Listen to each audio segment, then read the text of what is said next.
Hello everyone, if you're new to my channel, consider liking and subscribing. It will make me feel wonderful if you do that. Thanks.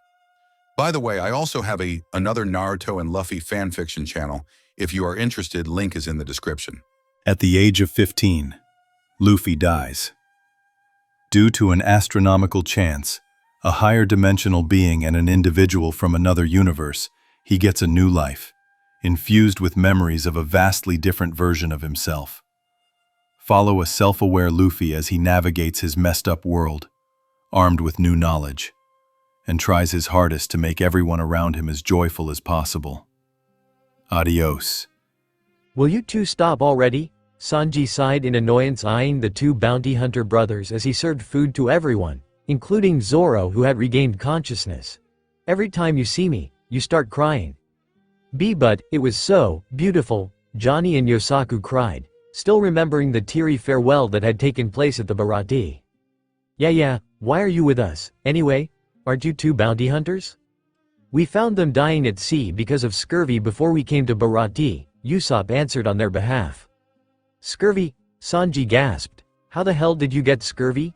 Don't you know to eat enough fruits? The idiots had no idea what scurvy even was. Nami interjected, and an enraged Sanji sat them down and gave a long lecture about the important food items that needed to be consumed while at sea. And the two actually diligently listened, while taking down some notes too, and thanked him by the end of it. Anyway, we'll get off at any island you stop at next, Johnny said before looking around at the sea curiously and asking, where are we headed to? This is not the way to the Grand Line, I think. Luffy and Nami exchanged a look before Nami averted her gaze, and Luffy understood that she didn't want the whole crew to know yet. Another stop before we head to the Grand Line.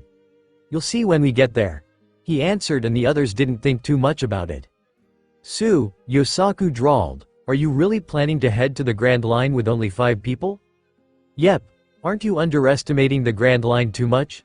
Johnny asked. I get that you've been there, but you yourself told us that it wasn't as a pirate, but a ride given to you. Nah, it's okay. We'll pick up more crew members on the Grand Line.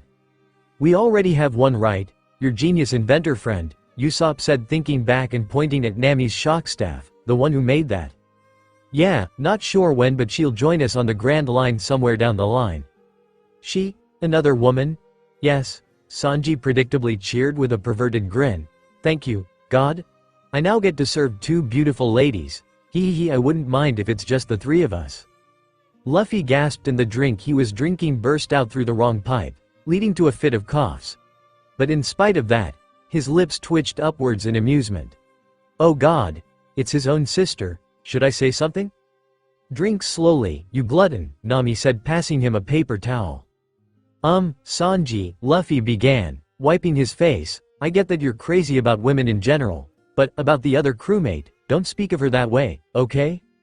Everyone perked up at that with unbridled interest.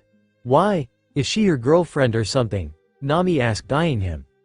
No, but just saying that you shouldn't fantasize about her like that. Luffy tried but failed miserably to explain himself. Hey, I don't care. A woman is a woman. I'll think whatever I want. Oh, mystery genius inventor girl. How I want to meet and serve you. I'm sure your beauty is just as heavenly as your mind. Well, I tried at least. Luffy easily gave up, realizing that this was a golden opportunity for a long prank. Well, Luffy drawled with a smile as he retrieved a recorder and held it in front of him. In that case, would you mind if I record whenever you profess your undying love to her? That sent alarm bells ringing in Sanji's head, and the rest became extremely curious about the identity of their mystery crew member. Why? Sanji simply asked. No reason. Just wanted her to know that such a valiant man is singing her praises, that's all. You don't mind, do you? You will recite the same to her face when we meet her after all, so what's the harm in me recording it? Well, nothing really. Sanji stood thinking hard, not able to refute his logic, and so did the rest. Is she really old? Nami guessed, early 20s. Is she ugly? Usopp guessed, she's sizzling hot. That got a grin out of Sanji, and also the bounty brothers. Married? Zoro guessed from where he was lying down, bandages wrapped around his chest. Nope. Boyfriend? Yosaku asked before adding, the overprotective type? She's single, hates men, Nami guessed, just the normal amount. Oh, do you like her? Usopp continued. Yes, but not as a romantic partner? Overprotective parents. Zoro continued, who would, you know, get in the middle of their relationship or kill anyone who looks at their daughter the wrong way. When did this become about relationships? We were just talking about Sanji singing her praises. And the answer is no, she wants her whole family dead if possible, he added in his head. Bad girlfriend material? Yosaku continued. Again, not talking about relationships here. And no, we flirted a lot and she's a pretty caring person, in her own way, he added as an afterthought, remembering how she would randomly inject poisons into him. She'll be a great girlfriend if you could overlook some quirks. That only made the rest even more curious as to what kind of person their mystery member was. If it's none of that, then I have no idea why you would want to record him. Nami trailed off, finally giving up. Maybe she just doesn't like being praised, Usopp offered. So, if you record and make her listen to it, she'll beat him up. Sanji only grinned, and that made Zoro cringe in disgust. That will only make this horny dog happy. Sanji's grin instantly morphed into annoyance as he glared at Zoro. Oi, watch it. Wipe that grin off your face before you talk to me. Oh ho ho, looks like someone's still grumpy after their humiliating defeat. Zoro glared at him, his one sword coming out of its sheath. Watch your tongue, or I'll cut it off. Try it. You can barely even stand, stop it, both of you, Nami interjected, causing Luffy to groan. They were this close to their iconic nicknames. History was about to be made. Now, I gotta wait more. Well anyway, you'll see her when you see her, I guess. So Sanji, I'm recording you even if you say no. Sanji forgot about the swordsman and thought about the mystery crewmate. He knew he wouldn't be able to hold back when he meets her eventually, and if she really was as hot as Luffy made her out to be, then it was a guaranteed thing that he would swoon over her. Maybe Usopp is right. She's someone who probably doesn't like to be praised, he mused before becoming sure of that reason. That won't do. She must know that she is a goddess, and I, Sanji, will valiantly make her feel like a goddess. Sure, go ahead, Sanji declared, and Luffy grinned wider. Alright, now, let's have a celebration party for Sanji joining. Luffy cheered, bringing out a guitar, and before long, he was singing, Sweet Home, Alabama, at the top of his lungs while cackling internally. Luffy, look! Nami came up to her captain, who was sitting on the figurehead, with a bounty poster in hand the next morning. Liz apparently got a bounty. A double bounty, no less. Yeah, she called me last night to gloat, Luffy said as he took it from her and studied the poster. It showed Liz and Bami standing side by side. Bami with a manic glee in her eyes while throwing bombs, and Liz with a tired look as she seemingly held Bami back. Twin sisters, Bami and Liz. 15 million each. Guess the Marines thought they were sisters, huh? Yeah. Technically, her bounty is 30 million now. The highest in East Blue, she kept teasing me last night, saying how she was pulling ahead of me. Hey, Nami chuckled, it'll be a headache for her now. Who the hell wants a bounty on their head? Are you an idiot? Of course, a pirate's gotta have a bounty, can't wait to get my own? Of course you do. Nami tiredly shook her head with a sigh before changing the topic. So what are they doing? They left for the Grand Line today itself in the early morning actually. She called me just before they went to Reverse Mountain, and we promised to meet up somewhere down the line. Ah, okay. Nami nodded and leaned on the railing with a worried look on her FB. Out going there. Any future plans after today? It all just feels unreal to me, like I'm making up plans that I'll never get to execute. You worry too much, Luffy waved her concerns away. Just think of it this way, you'll either be free today and you can do whatever the hell you want with the rest of your life. Or you'll die today and well, you'll be dead, so no need to worry anymore. Wow, what a great pep talk, Nami drawled sarcastically. Well, after we talked that night, you were the one who cried her heart out and even slept on me, so I'm pretty sure I'm gray. Smack. Don't word it like that, she. She sighed but knew he was joking around to bring her mood up, and it actually did work. Alas, it went down again when loud shouts came from the below deck. Do you know where you're going? Yosaku yelled, coming up on deck along with Usopp. You guys are heading into Arlong's turf, turn the ship back now. Nami and Luffy looked at each other and sighed. We can't keep it from the rest any longer, Nami. Yeah I know, I'll tell them, she said full of reluctance. Luffy was one thing as he was the most easygoing and kind-hearted person she had ever met, but she was worried that the rest of the crew might just think that she was burdening them or taking advantage of them. They both made their way to where Johnny had joined Yosaku in their freak-out session while Usopp was trying to calm them down. "Calm down, guys," Luffy intervened. "Big bro Luffy. You have to turn the ship back now. You're heading into Arlong the Saw's turf." "I know exactly why we're heading there." That only caused them to freak out even more. "Are you insane? What are you planning to do there?"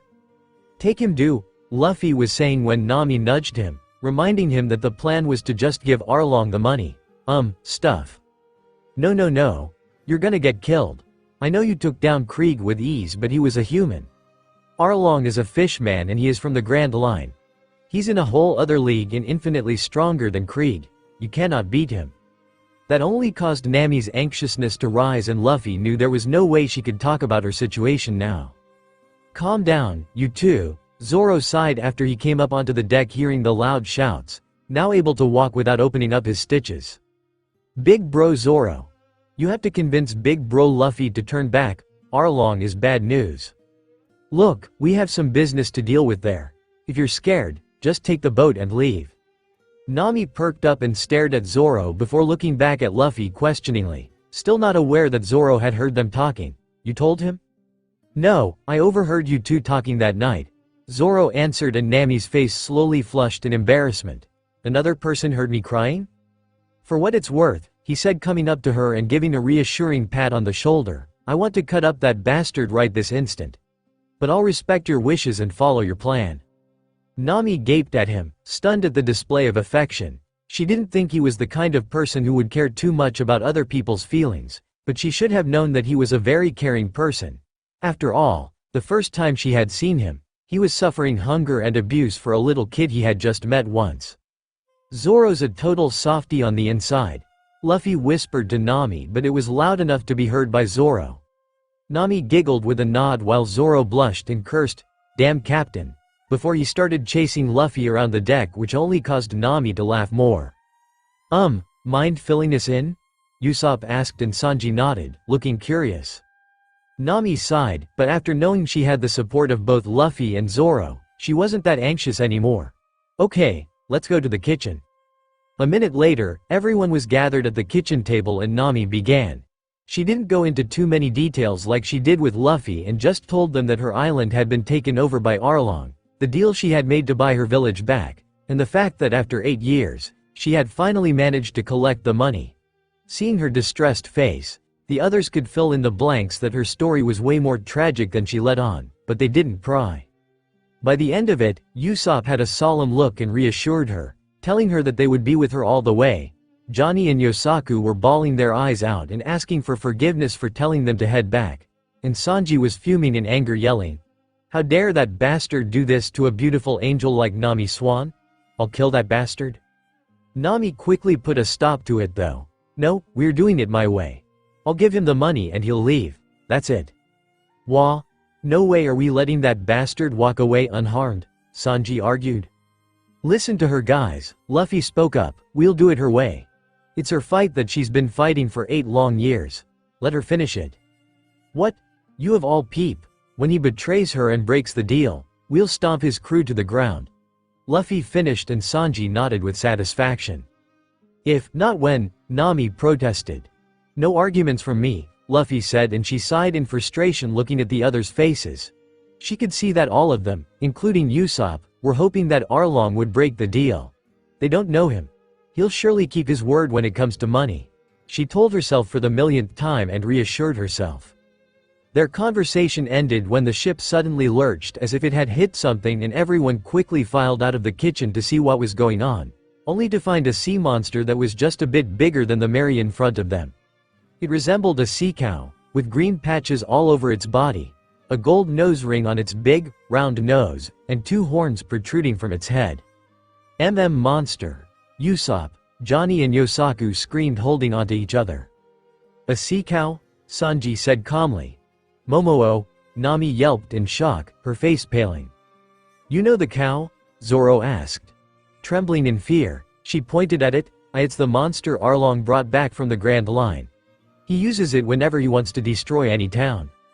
It's cute, Luffy commented, and the cowards screamed at him. Not the time to make jokes, idiot. Looks like it's hungry, Sanji noted, seeing how it was sniffing the air and looking towards the kitchen. Please don't eat us, the cowards screamed while Sanji went into the kitchen and came back with some food. Here, eat up. He held out the food to the sea cow, but it opened its maw wide and tried to eat Sanji along with the food he held. Sanji just kicked it hard, making its head snap sideways. Hey, why did you attack it? Usopp screamed. The bastard was trying to eat me too, Sanji growled. The sea cow, after regaining its senses, glared at them and was about to attack them, but Luffy jumped on its head and stomped on it once. Feeling the immense power from just that one stomp, Momu's anger melted away and got replaced with fear. Don't hurt, ooh, I can hear it, Luffy cheered, his hours of meditation and trying to use his voice paying off. It's fine. We won't hurt you. Luffy gently patted its head, and it whined in response. You'll give us a ride though, he added before looking at Sanji. Bring some rope.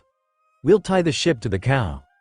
Sanji complied and went to bring some rope while the rest, other than Zoro, gawked at the sight of a small human taming a huge monster. The rope was soon brought and they quickly tied the Mary to the sea cow. Alright. Full speed ahead to Arlong Park. Go Momo! Luffy yelled and Momo started pulling the ship at a really fast pace. Should reach the place long before Genzo's life is threatened. The hell is happening right now? This is insane, Yosaku muttered, disbelieving his eyes. Maybe this is some elaborate dream we're having, Johnny suggested. No, we just have to accept that those three are actual monsters in human skin, Usopp said, nodding sagely. Nami stood next to Luffy at the bow as he commanded the sea cow, her mouth OT able to believe that the terrifying Grand Line monster she had been so scared of was being used to pull their ship now. Hope finally started rising in her.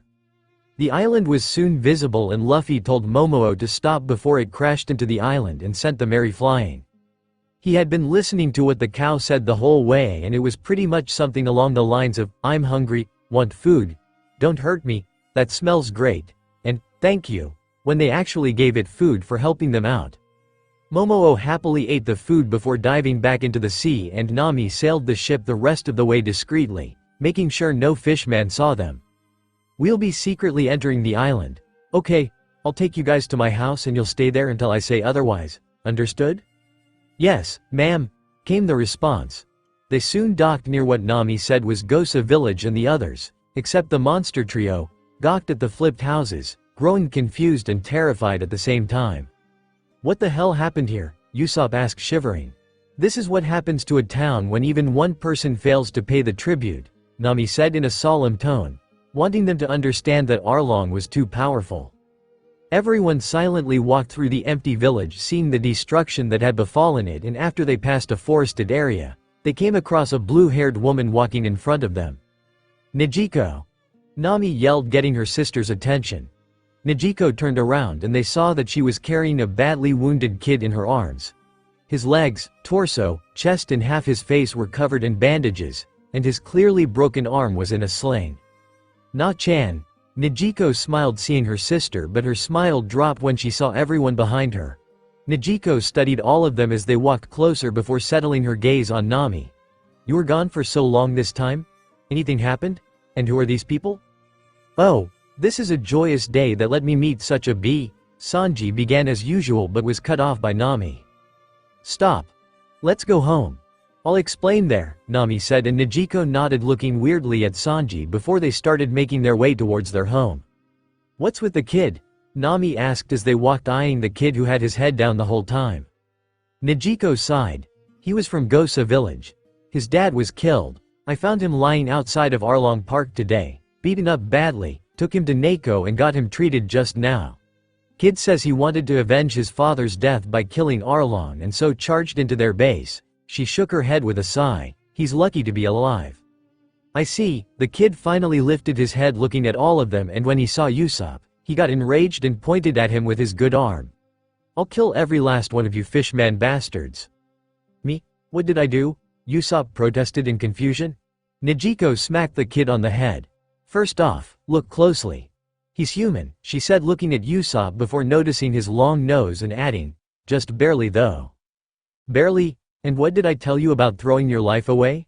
Didn't you say you still had your mom? The kid, called Chabo, quieted down and again hung his head down in frustration. Luffy didn't know who the kid was and didn't remember him from the story either, but he was in the story. In another timeline, Nami would have been on the island when the kid tries to charge into Arlong's base and stops him, but here in this reality, Nami was with Luffy, so there was no one to stop him from entering the base and hence, got beat up. Luffy sighed with his arms crossed, wondering if he could have saved this kid's father if he had just confronted Nami sooner and came here much earlier before Goso was destroyed. He honestly didn't remember the village until he saw it, and only now did he vaguely recall that such a village was indeed present in the story too. Besides that, he thought about the kid's words of wanting to kill every fishman he sees and sighed, imagining this kid growing up and maybe hunting down fishmen indiscriminately because of his bad experiences with them, similar to what Arlong and the others were doing right now. Just continuing the circle of hate. This sure is complicated and messy. Luffy had a dark look on his face while thinking, and Nami mistook it for him being angry at Arlong for hurting the kid. And knowing his track record, she was afraid he would charge right up to their base right then and there, but thankfully, he stayed silent and they soon reached a tangerine grove with a house in the middle. A few minutes later, they were settled in the kitchen of the house with Nezuko offering to make them tea, which was quickly taken over by Sanji, and she finally sat across from Nami asking what was going on. Well, introductions first, Nami began. Guys, this is my sister, Nezuko. They all waved at her saying hello. And Nezuko, this is my crew. Nezuko became confused but kept a neutral face, wondering if Nami was in some sort of trouble. Did she con these people and now stuck with them? Is she in some kind of trouble? Should I act here? What should I act as? Come on, Nami. Give me some clue as to what I am to do? She thought discreetly, looking for any signs. Nami knew what she was thinking and chuckled. I'm not conning them or anything, they really are my crew. Luffy, there is the captain. This is Zoro, Usopp and Sanji.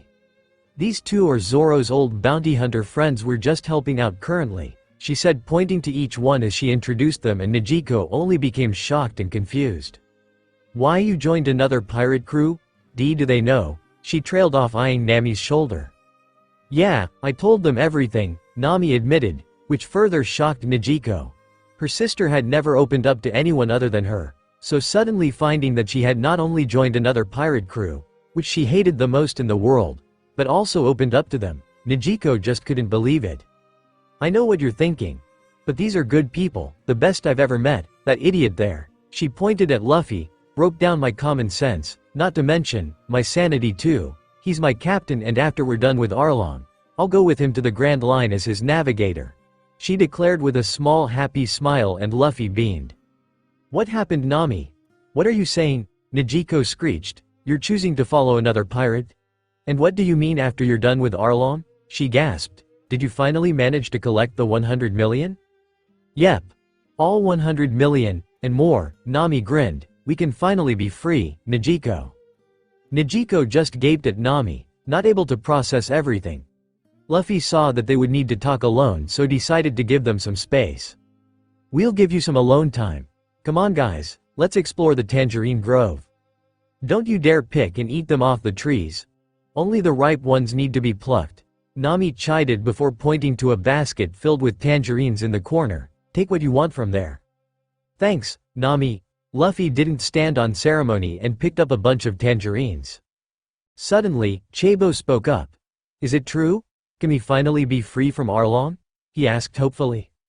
Nami gave a small smile and ruffled his hair. Yeah, just a few more hours. Keep quiet until then, okay? She said softly, and the kid nodded enthusiastically. Oh, I almost forgot. Do you have a doctor here? I want them to take a look at Zoro. I don't need no doc. Zoro began to protest, but Nami cut him off. Yeah, I'll go get him. Wait, I can do it, Chabo volunteered. Okay. Just bring Neko here. Tell him the patient was cut by swords. The kid nodded and soon left the house.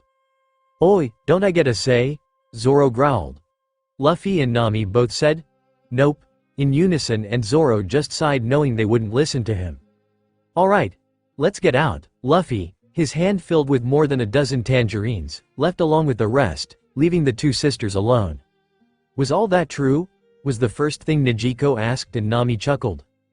Believe the adventures I've had, Nijiko. It all started when an idiot jumped into my dinghy I stole from a pirate ship. Nami began narrating her experiences ever since she met Luffy. As the story progressed, Nijiko couldn't believe all the stuff her sister had been through. A guy who can apparently catch and kick cannonballs, a powerful shock staff which she had used to take down entire pirate crews, and also a huge lion.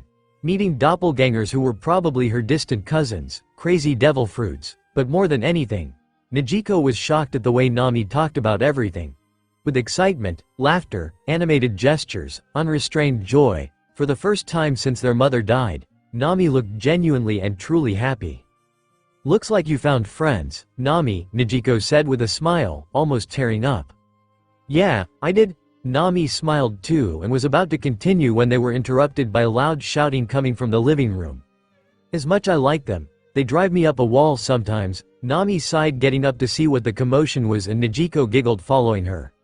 They came outside to see Neko scolding Zoro, yelling at him to not move so much and calling him an idiot for even walking with such a deadly cut on his chest. How the hell did you even get such a cut in the first place? Neko yelled exasperatedly as he disinfected his cuts.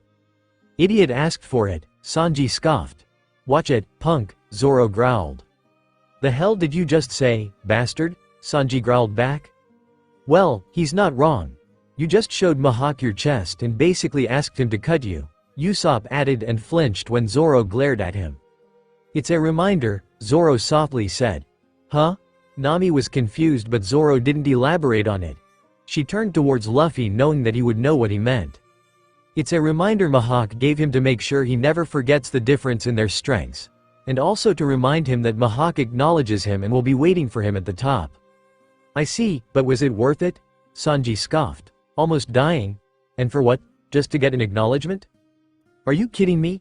Luffy asked incredulously. Haki is the world's greatest? You just don't understand the significance of that title. There are only a few swordsmen he acknowledges as his equals, and they are all in Shanks' league. Thousands of rookie swordsmen have challenged him to a duel, and he has never ever acknowledged anyone. Zoro is the only one. The only person in the entire world to earn the respect of the world's greatest as a rookie. And that scar is the proof. It's a badge of honor. Zoro beamed at the praise, nodding with satisfaction. Well, damn, Usopp and Sanji got a glint of respect, although Sanji would never admit it aloud. Big bro Zoro. You're so amazing, the bounty hunter duo chorused. See what I meant when I said he's a suicidal bastard? Nami sighed, and Luffy is a greater suicidal bastard. Looks like you'll have your hands full dealing with them. Nijiko giggled along with Luffy while Nami groaned. The happy mood soon changed when loud screams could be heard coming from outside, alarming them. I'll go check it out.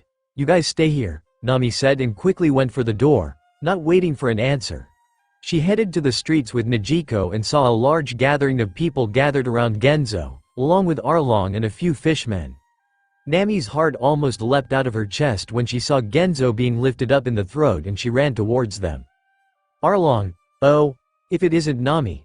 Arlong smiled, showing off all his sharp teeth. You were back?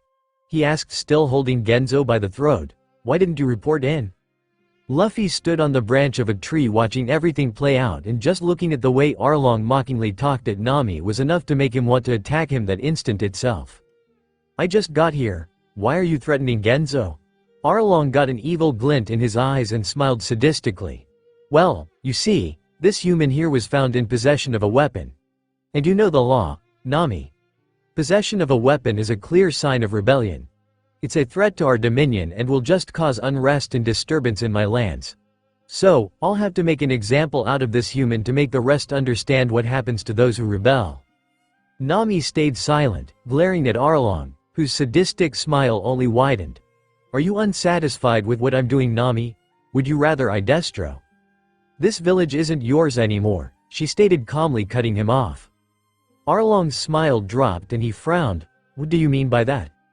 I have the 100 million, she said, her lips slowly widening into a catty smile as Arlong's smile dropped. I'm buying this village back. Arlong lost all composure and dropped Genzo, forgetting about him completely. All the money is right there. She pointed at her house. Ask your stupid men to come pick it up right now. Nami spat and reveled in the shock she was causing in her tormentor. What's wrong, Arlong? She tilted her head innocently. You're not going back on your word, are you? Arlong finally came out of his shock and put on a fake smile. Of course not, Nami. You finally did, huh? Very well. Bring the money to my base and we'll make it official. Okay, I'll be there soon. Now, leave my village and never set foot here ever again. Haha, take your time. Let's go, Arlong said to his crew and turned around to leave. His fake smile instantly dropped and his eyes narrowed in anger. Guess I wasn't keeping a close enough eye on her. Now, how to keep that puny inferior human under my leash? He remembered a map that Karubi had found in Nami's room which indicated where all the money she had collected was buried, and also remembered then the rat-faced marine, and got an idea. He smiled sadistically and quickly went back to his base and called Nezumi. Nami, is that true? Did you really manage to collect 100 million? Genzo asked in disbelief as soon as Arlong left. Wait, you knew about it? Nami asked incredulously. Yes, Nami, none of us believed for a second that you would willingly work for that bastard. They kinda made me tell them the first time you went on a run, Nijiko sheepishly confessed, coming up to her. Then, all these years, we just didn't want to burden you with our troubles. We wanted you to run away as soon as possible, so we thought that if we acted like we hated you, you would one day leave this place, but you never did. Genzo started tearing up and many of the other villagers also started crying. They didn't hate me. Nami took in all the happy faces of the villagers and became teary-eyed herself. 30 minutes later, after many villagers personally came up to Nami, apologized and thanked her, Nami was back in her house making Luffy dig up the money she had buried under one of the trees. He quickly unearthed the bag, brought it into the house, and dumped all the contents on the floor. Stacks and stacks of money bills, jewelry, gold, and gems littered the floor. Damn, this sure is a lot of money, Sanji commented. Are you really sure we should even entertain the idea of giving him all this money? I just want to go and kill him right now. Yeah, me too, Zoro agreed. Come on guys, we're doing it my way. If we do this without fighting, then all the better. And Zoro, you're in no condition to fight right now. Shut it, witch, I'll fight if I want to. Don't talk to Nami Swan like that, you stupid swordsman. Shut it, you love-struck arrow cook, I'll send your head flying. Try it, Mosshead. Ooh, there it is. The historic moment. Luffy grinned, immortalizing the moment in his mind. Shut it, both of you. Nami yelled, smacking them both on the head, and they stopped fighting with Zoro grumbling and Sanji swooning. You guys sure are, Nijiko thought for a moment for the right word, colorful. That's a tame way to put it, Usopp said with a sweat drop. The room then descended into silence where only the sounds of rustling paper could be heard as everyone got to Corfully. Guys, I don't want to give that bastard even one berry more than necessary. Yes, Nami Swan. Luffy soon got bored though and stopped, leaving it to the rest to them, while he scooted closer to Nijiko. Hi, he whispered. Hey, she whispered back with a smile. Sue, got any embarrassing childhood stories about Nami? A mischievous grin spread across her face. Oh yeah, tons. Shishao, a piece of gold had hit him on the forehead, courtesy of Nami. What are you two whispering about? Oh, nothing much, Nijiko said nonchalantly before whispering, later, to Luffy, who snickered with a nod, and Nami watched the two with irritation, thinking Luffy was flirting with her sister. Soon, the counting was done and all the stacks of bills were arranged neatly on the floor with jewelry and other things arranged next to it. 103 million in total. Nami breathed reverentially. Man, that's a lot of money, Yosaku sighed. We could never see this much money even in our wildest dreams. We could have actually made a ton more easily, Nami sighed solemnly. We didn't really steal much from the pirates, you know, like Clockwork Island. The bear guy had so much, but we didn't take even a single berry. The people there would have needed that to rebuild. Plus, it's theirs in the first place. Yeah, I know. We did the same for Eldarago too. He alone would have covered the amount I needed. If we turned in all their bounties, we could have had way more, Zoro added, and when Nami thought about it, her mood dropped. You're right, Alvida had 5, All four of the Trump siblings had bounties ranging from 7, 5, 3 and 2 million, Buggy had 15, Eldarago had 8, Kuro had 16, Krieg had 17, Jin had 12, I'm sure I'm forgetting more, but that alone makes 90 million in just bounties. She hung her head down. Just over a month and we could have made that much, makes my 8 years look like nothing, huh? Nami, Nijiko hugged her from the side, don't say that. You were a child when you started. Yeah, Luffy agreed, there was a time when I couldn't do anything against an 8 million bounty, you know.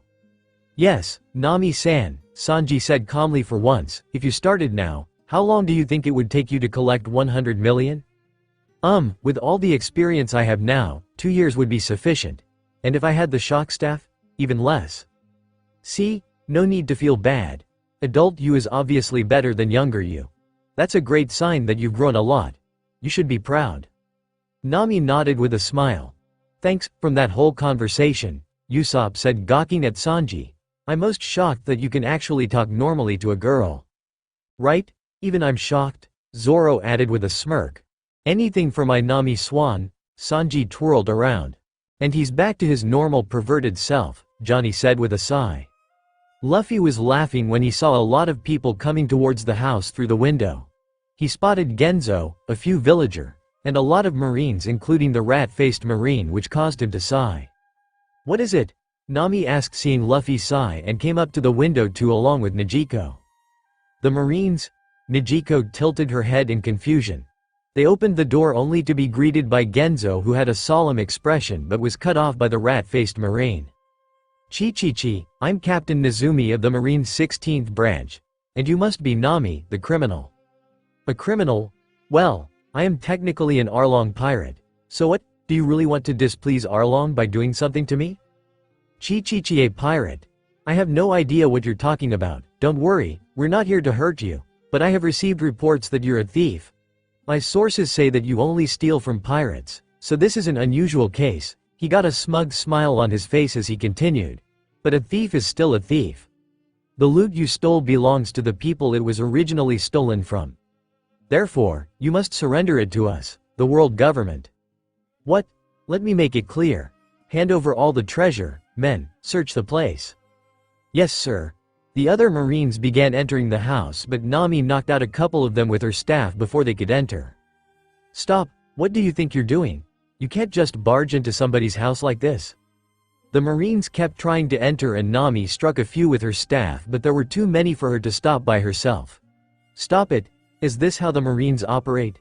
The Arlong pirates have been terrorizing this island for years. He's killed hundreds of people and wiped out entire villages. He's enslaved everyone on this island. Why don't you do something about that? Instead, you're here prioritizing some petty theft? Is this how the world government does things? Nezumi still had an evil grin on his face. Chi, criminals have no right talking so high-handedly, little thief. Ignore her and continue the search. That money is for the villagers. How dare you take that away? Genzo yelled, getting into the fight too. Why don't you get lost? Nijiko also screamed at them. If Arlong finds you here, he'll attack you too. Arlong, attack us. Chi, I wonder what you're talking about. Sir, there's a huge pile of cash and treasure in the kitchen, came a marine's voice from inside the house. Chi.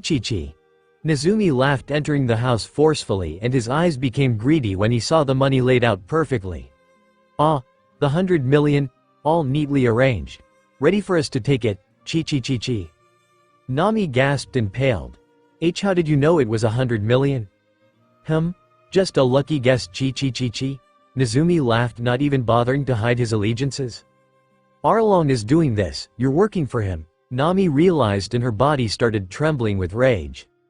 Oh, I don't know what you're talking about. We're just marines performing our civic duties and persecuting thieves.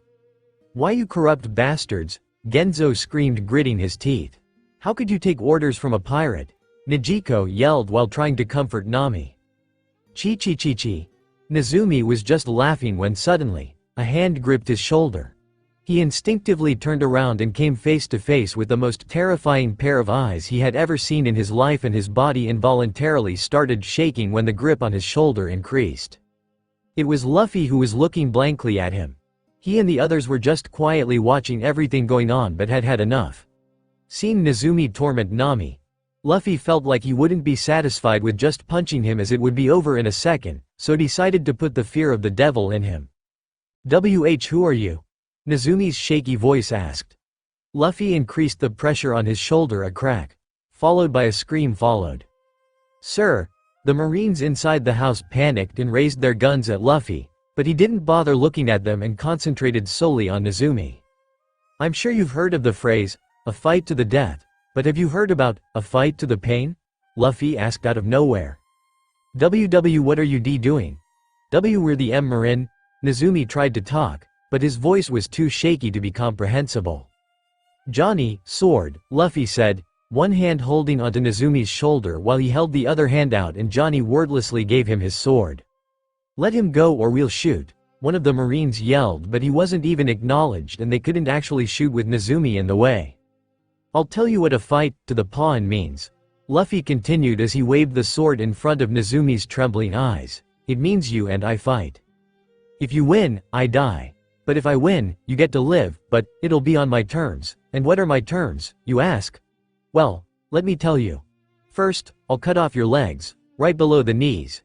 He moved the sword to set areas as he talked. Then go your hands, just below your elbows. Then go your teeth. Each pulled out, one by one. His voice got deeper and deeper as he continued, as painfully as possible until you have no teeth left, or tongue.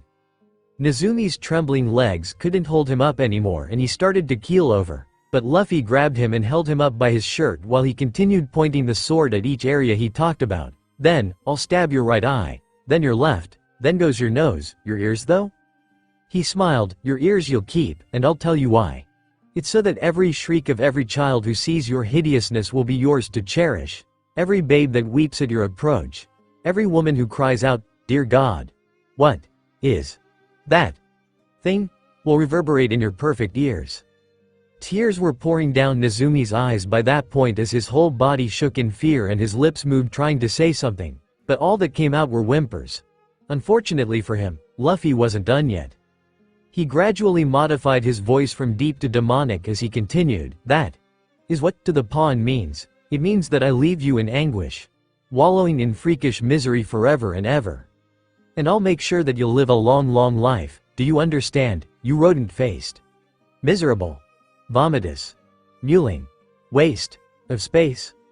Nezumi almost fainted with his eyes rolling back into his head, but Luffy grabbed his other shoulder and another crack sounded, making him scream and snap back to consciousness. If you do understand, tell your men to get off the island, Luffy ordered, his voice back to normal, and Nezumi shivered, nodding vigorously. He turned around to see that a few of his men were still inside the house, but they had backed away and were pressing into the far wall, terrified of Luffy. Did YUN not hear him? Luffy's face scowled in disgust when every single Marine instantly ran away without giving it a second thought, leaving behind Nezumi alone. Please don't hurt me, Nezumi begged. I only did what Arlong told me to do. I have no ill intentions. If I hadn't done it, he would have killed me. Rat bastard, Luffy crouched down, coming face to face with him. I was here the whole time. I saw you taking immense pleasure while you tormented my friends. Nezumi started sobbing more, both his hands dangling uselessly by his side, but Luffy had had enough fun. He just chopped him on the neck and he dropped to the floor unconscious. He then lifted him up and threw him out of the house, high and far. His body flew quite a distance before crashing into a tree in the forest and he fell, disappearing from sight. She, ha ha ha ha. Luffy laughed, turning back to face the rest. Usopp, Sanji, Yosaku and Johnny flinched and stepped back while Zoro gulped but held his ground. To the side, Nejico and Genzo looked terrified while Nami was looking at him in shock. Too much? I just dislocated his shoulder, that's all. Zoro took a deep breath and sighed. You're quoting something again, weren't you? Yeah, that dialogue is from The Princess Bride. Guess it became too scary when I started using my demon voice, huh? While Sanji asked, quoting something? What does that mean? To Usopp, who started explaining, an enraged Nami pounced on Luffy, pushing him to the floor before screeching right into his ears. Don't joke around at a time like this, and that was way too fucking scary. Ow, ow, my ears, Luffy groaned, closing them up with his hands while wondering if Nami was a banshee. I was just having fun. Nami sighed, letting it go as he actually got the Marines to leave without taking her treasure, but she soon remembered Arlong's part in it and the rage and frustration came rushing back in full force. She was about to go to Arlong Park when Nezumi first confirmed it, but Luffy's sideshow had distracted her. She got up from Luffy about to run to Arlong Park, but Luffy caught her hand. "Nami, he just broke the deal," Luffy calmly said, standing up. "I know," she snapped at him, trying to pull her hand away, but Luffy held onto her. "Let me go." The others stayed silent, waiting for her to give permission, and Nami knew that what she was doing was pointless. She stopped pulling away and her whole body trembled in rage and fear, understanding the implications. Understanding that Arlong never intended to keep his word, understanding that she would never be free from him if nothing was done. "I don't want you to die," Nami softly whimpered, her eyes glassy. "You know my answer, Nami," she slowly nodded and after taking a deep breath, quoted him. "You can't change anything if you aren't prepared to stake your life on it." Luffy grinned and seeing how her hands were still shaking, took off his hat and placed it on his navigator's head. Her eyes drifted upwards to see the brim of the hat and her hand automatically went to touch it. She felt the rough texture of the hat, remembering all the times Luffy had told her about his greatest treasure, and now he had given it to her. "Let's go," Luffy said to Zoro, Usopp and Sanji, who were all happy that Nami had finally agreed to fight, and they started to go out. Wait, you guys are going to fight Arlong and his crew?" Nejico cut in. "Don't be suicidal. Just take Nami away from here." "Yes, just take her away please," Genzo also begged. "Nami seems to trust you, so I'll leave her to you." No, surprisingly, Nami was the first who denied them. "No," she said again, her hands going from the hat to her shock staff. "No, we'll fight them. If we win, we win. If we lose, we just die together," she stated happily. Her crew agreed with grins while Nejico and Genzo were stunned at her words. "Give me a minute, guys. I need to get some steel wires," Nami said, and a couple of minutes later, she was walking through the village along with her crew, with a shock staff in hand and a roll of steel barbed wire hanging off her waist.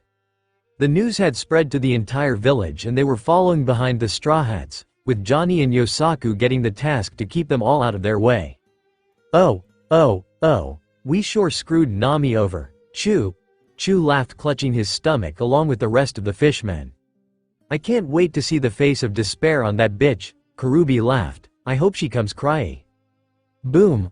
All noise abruptly stopped and their eyes turned towards the loud sound only to find cracks forming in the gates of Arlong Pa. Boom! A second loud sound was followed by the gates shattering and they flew into a row of fishmen that were unfortunately in its path. From the newly created hole, a man in a red vest and blue pants entered the park with a blank look on his face. A second figure emerged from the smoke. One they all recognized, Nami with a straw hat on her head. 3 more people followed them and they also saw the entire village at the gates with makeshift weapons in hand. "Who the hell are you? How dare you?" Nami's with them. "Nami," Arlong growled, "what's the meaning of this?" "What do you think, you piece of shit?" Nami replied, twirling her shock staff. "We're here to take you down." There was a beat of silence before all the fishmen started guffawing with laughter. "Did you hear that? Ha ha ha ha, she's gone crazy. Little inferior human thinks she can beat US superior fishmen. Ha ha ha." Arlong was also laughing loudly until he noticed that someone was standing next to his throne. Who are? Luffy's fist connected with Arlong's cheek, the force flinging him off his throne and sending him flying off and crashing into the far wall of the compound. The wall didn't stop his momentum though and he crashed through it, smashing the wall into bits, before his body carved a trench along the ground for a good distance before finally grinding to a halt. Again, all laughter abruptly stopped. "Arlong, human S. You must be mad. You'll pay for this." Many fishmen pulled out their swords and weapons and lunged at Luffy. Zoro lunged right into the group of fishmen with 2 swords out, which he had already borrowed from the Bounty Duo brothers, and many fishmen fell with cuts on their bodies while some got flung away and crashed into their own comrades. At the same time, to the middle of fishmen and doing a hand spin, launched powerful kicks that flung away fishmen, and they also crashed into their comrades. Witnessing the two's formidable display of strength, Many took a step back in fear, which led to them clustering into little groups that were physically in contact with one another. Few of them instinctively stepped back in fear after witnessing the two's formidable strength and ended up unintentionally colliding with others, thus clustering into small groups that were physically in contact with one another. Nami seized that opportunity to electrocute groups of fishmen together, and soon, more fishmen fell, their bodies convulsing. And finally, 3 fishmen were hit with rotten eggs, courtesy of Usopp's rotten egg star, causing them to yell, "Ew! Did he just throw eggs at us?" Arlong slowly got up from where he had crash-landed and walked back with a scowl on his face, only to be shocked when he saw lots and lots of his men were down. His eyes flashed dangerously as they fell on Nami and the 4 men with her, who were calmly talking amongst themselves. "Did you seriously just egg them, Usopp?" Sanji asked incredulously. "Don't waste food like that, you asshole." They weren't just eggs, they were rotten eggs. Besides, that was my special, smelly bomb. I'm saving my lethal ammo for the real fight. These are just small underlings, so you guys take care of them. "Then why even throw eggs at them?"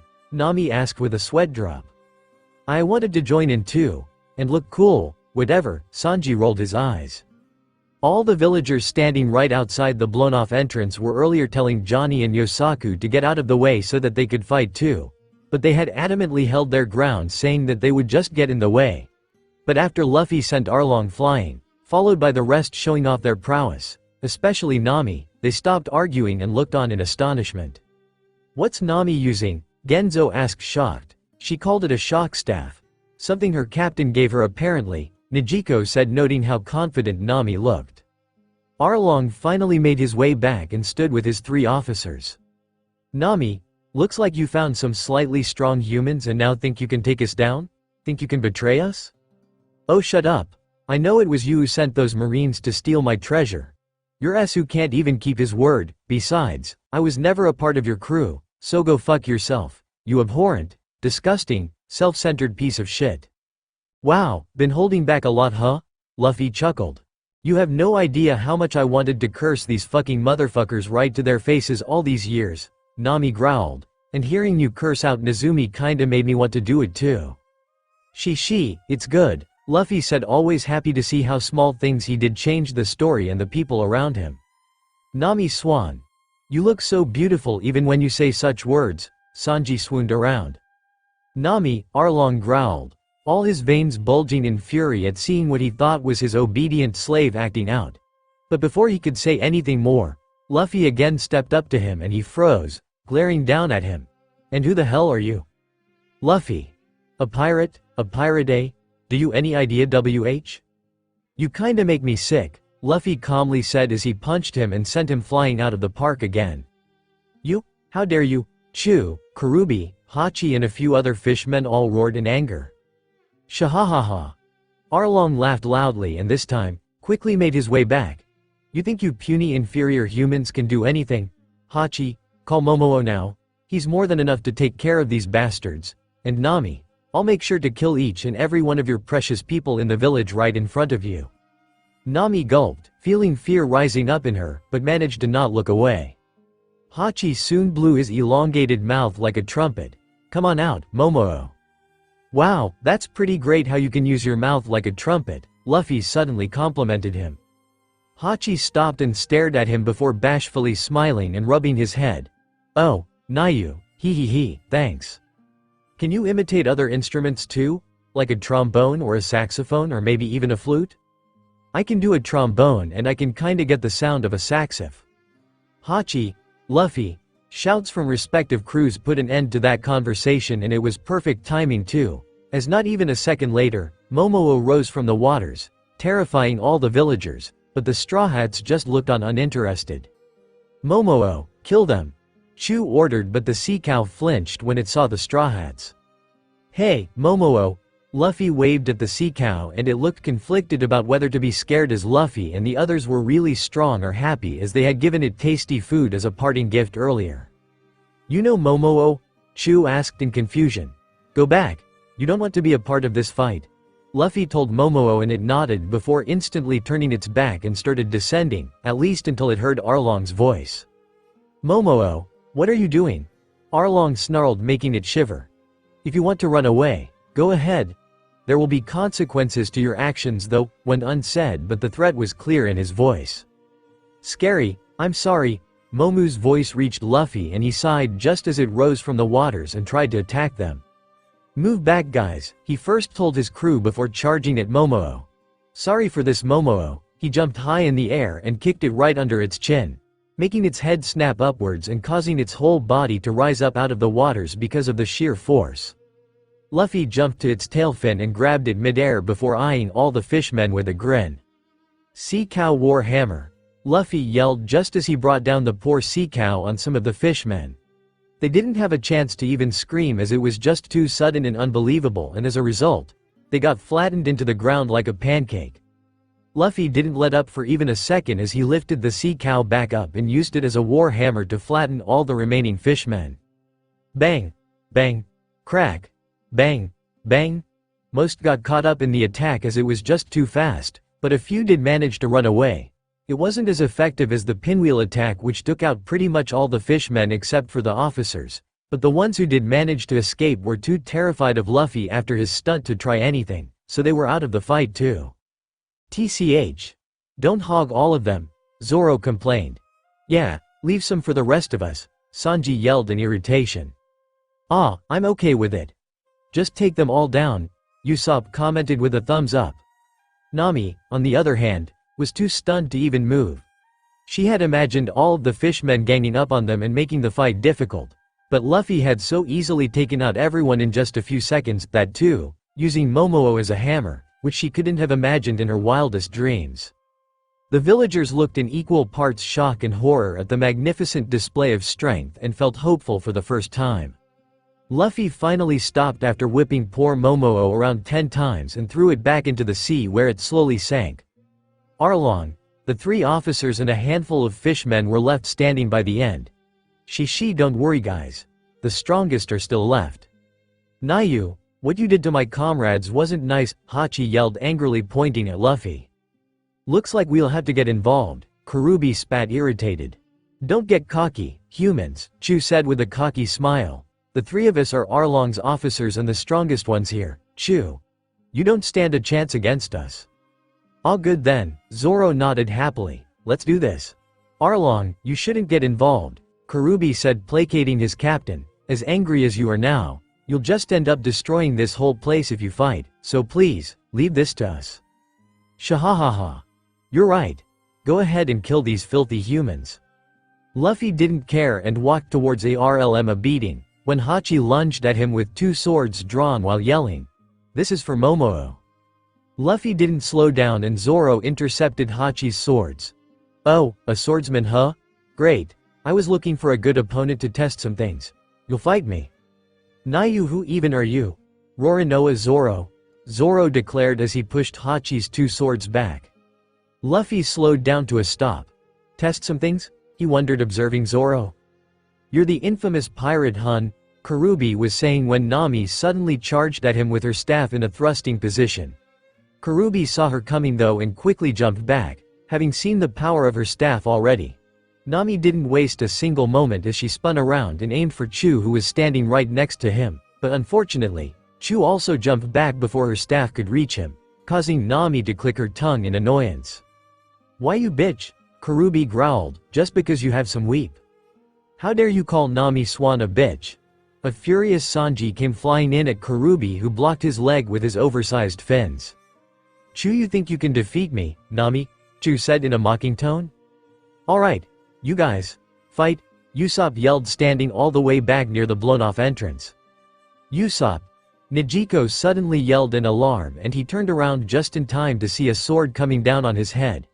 He yelped in shock, jumping back, and the sword barely missed cutting him in half. TCH, almost had him. One of the 3 fishmen who he had egged earlier was standing there staring him down. You bastard! We smell so bad because of you. The other 2 also came up to attack him. Usopp's knees started shaking and he couldn't think of anything other than that they would kill him, so ran straight out of Arlong Park, past all the villagers while screaming his head off. Jia! Hey wait! The 3 fishmen tried to run after him, but by the time they reached where all the villagers were, he had run far off. Did that idiot just run away? Sanji asked incredulously while Zoro frowned with a dissatisfied expression. Luffy just stared towards where Usopp had run with a blank look, and Nami kinda expected it already. He was the only normal person on the crew after all.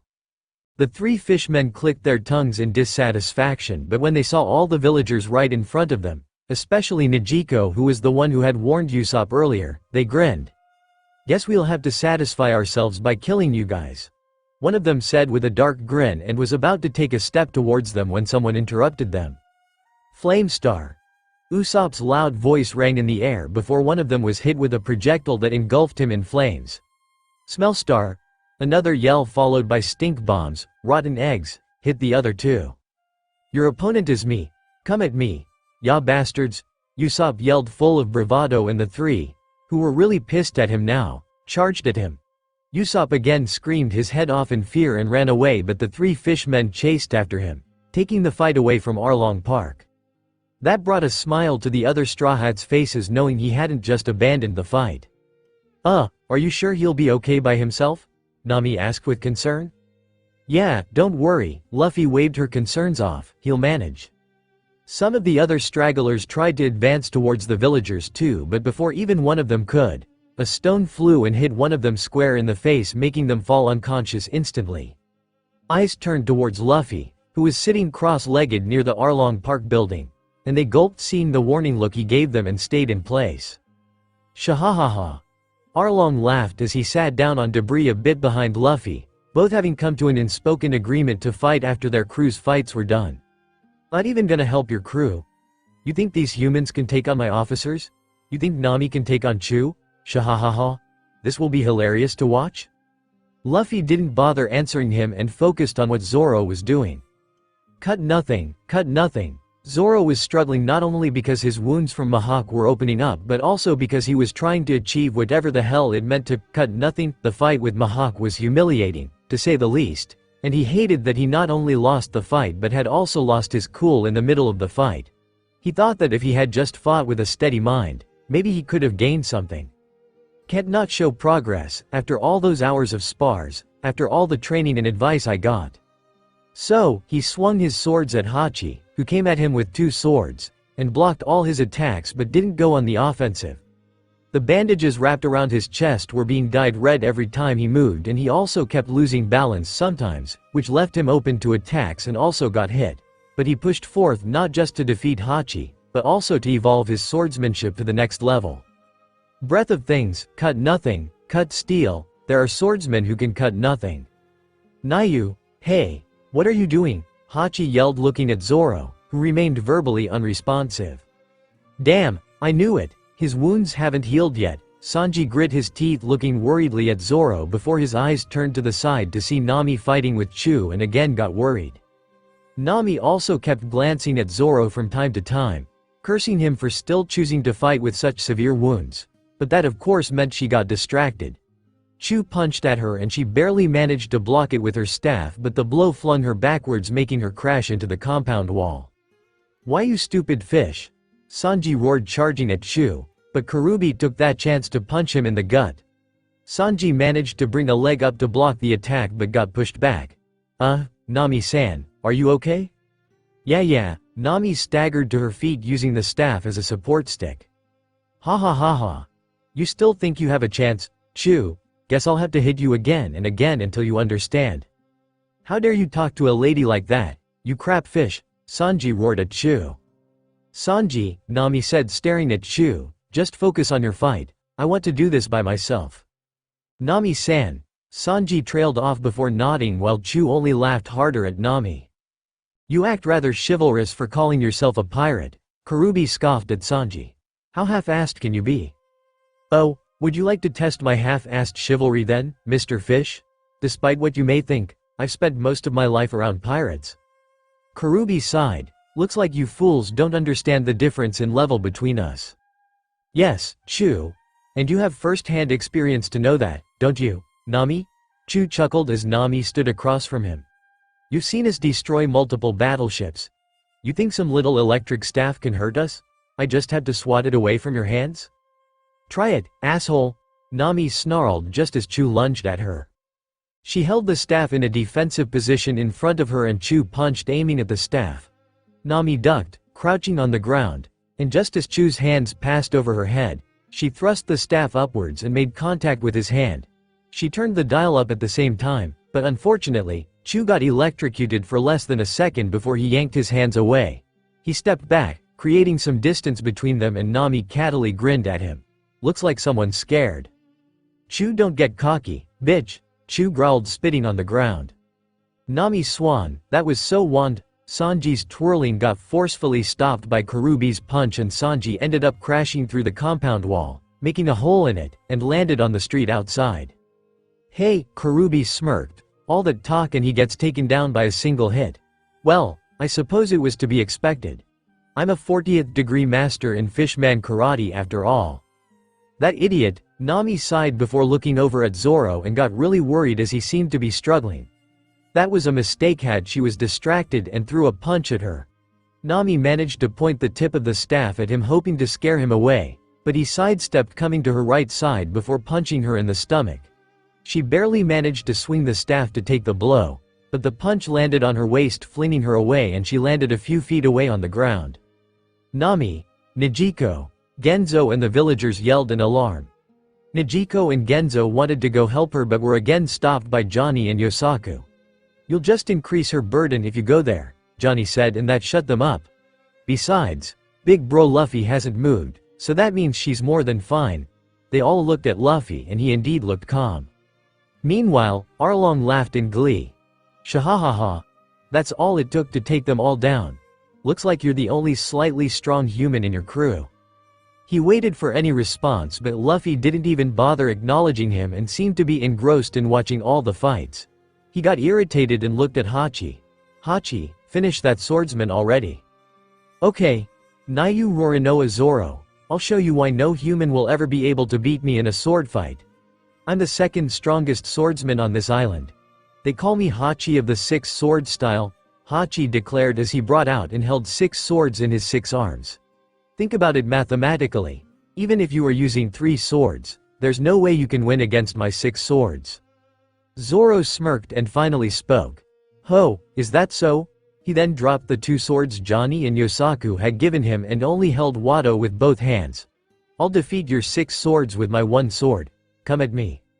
That goddamn idiot. Nami screamed in her head as she observed him while still on the ground. She then looked at Luffy and he was just looking on calmly in anticipation. Ah, those suicidal bastards. She cursed them in annoyance before calming down and sighing. Well, Luffy will deal with it. Let's concentrate on my fight. Chu and Karubi were distracted by Zoro's fight too, so she took off the steel barbed wire that was hanging off her waist and eyed an unconscious fishman that had been flattened into the ground by Luffy's earlier attack. She tied one end of the wire to the fishman's arm before spreading the remaining length of the wire around him.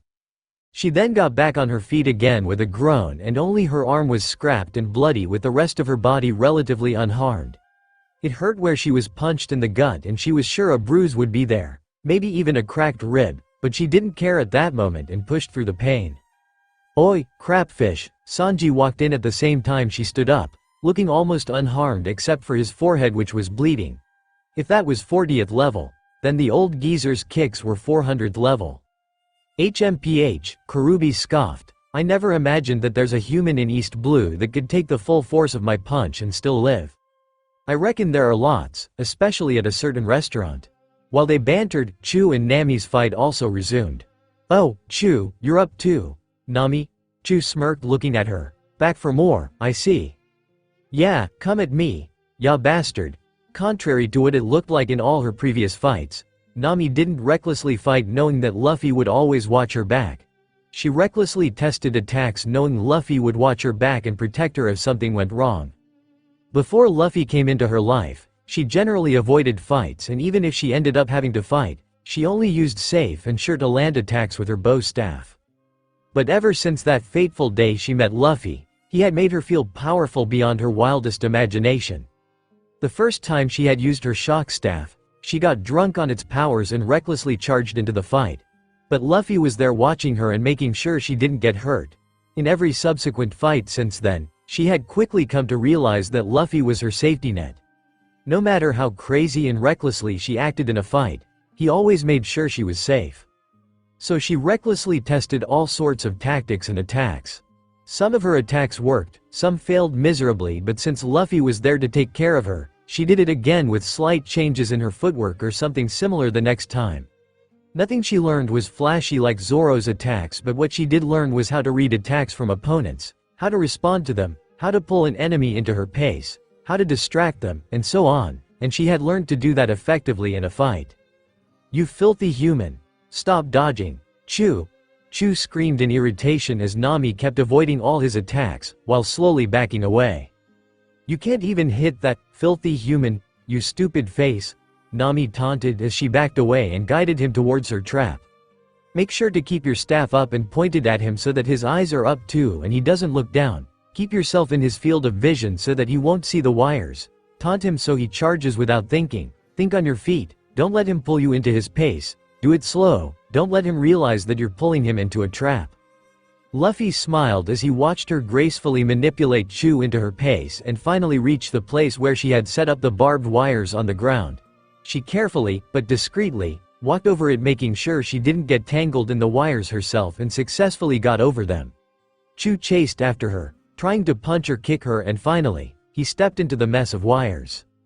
There were tons of debris because Luffy had smashed and cracked the ground, so it was well hidden and everyone was too concentrated on Zoro when she had set it up.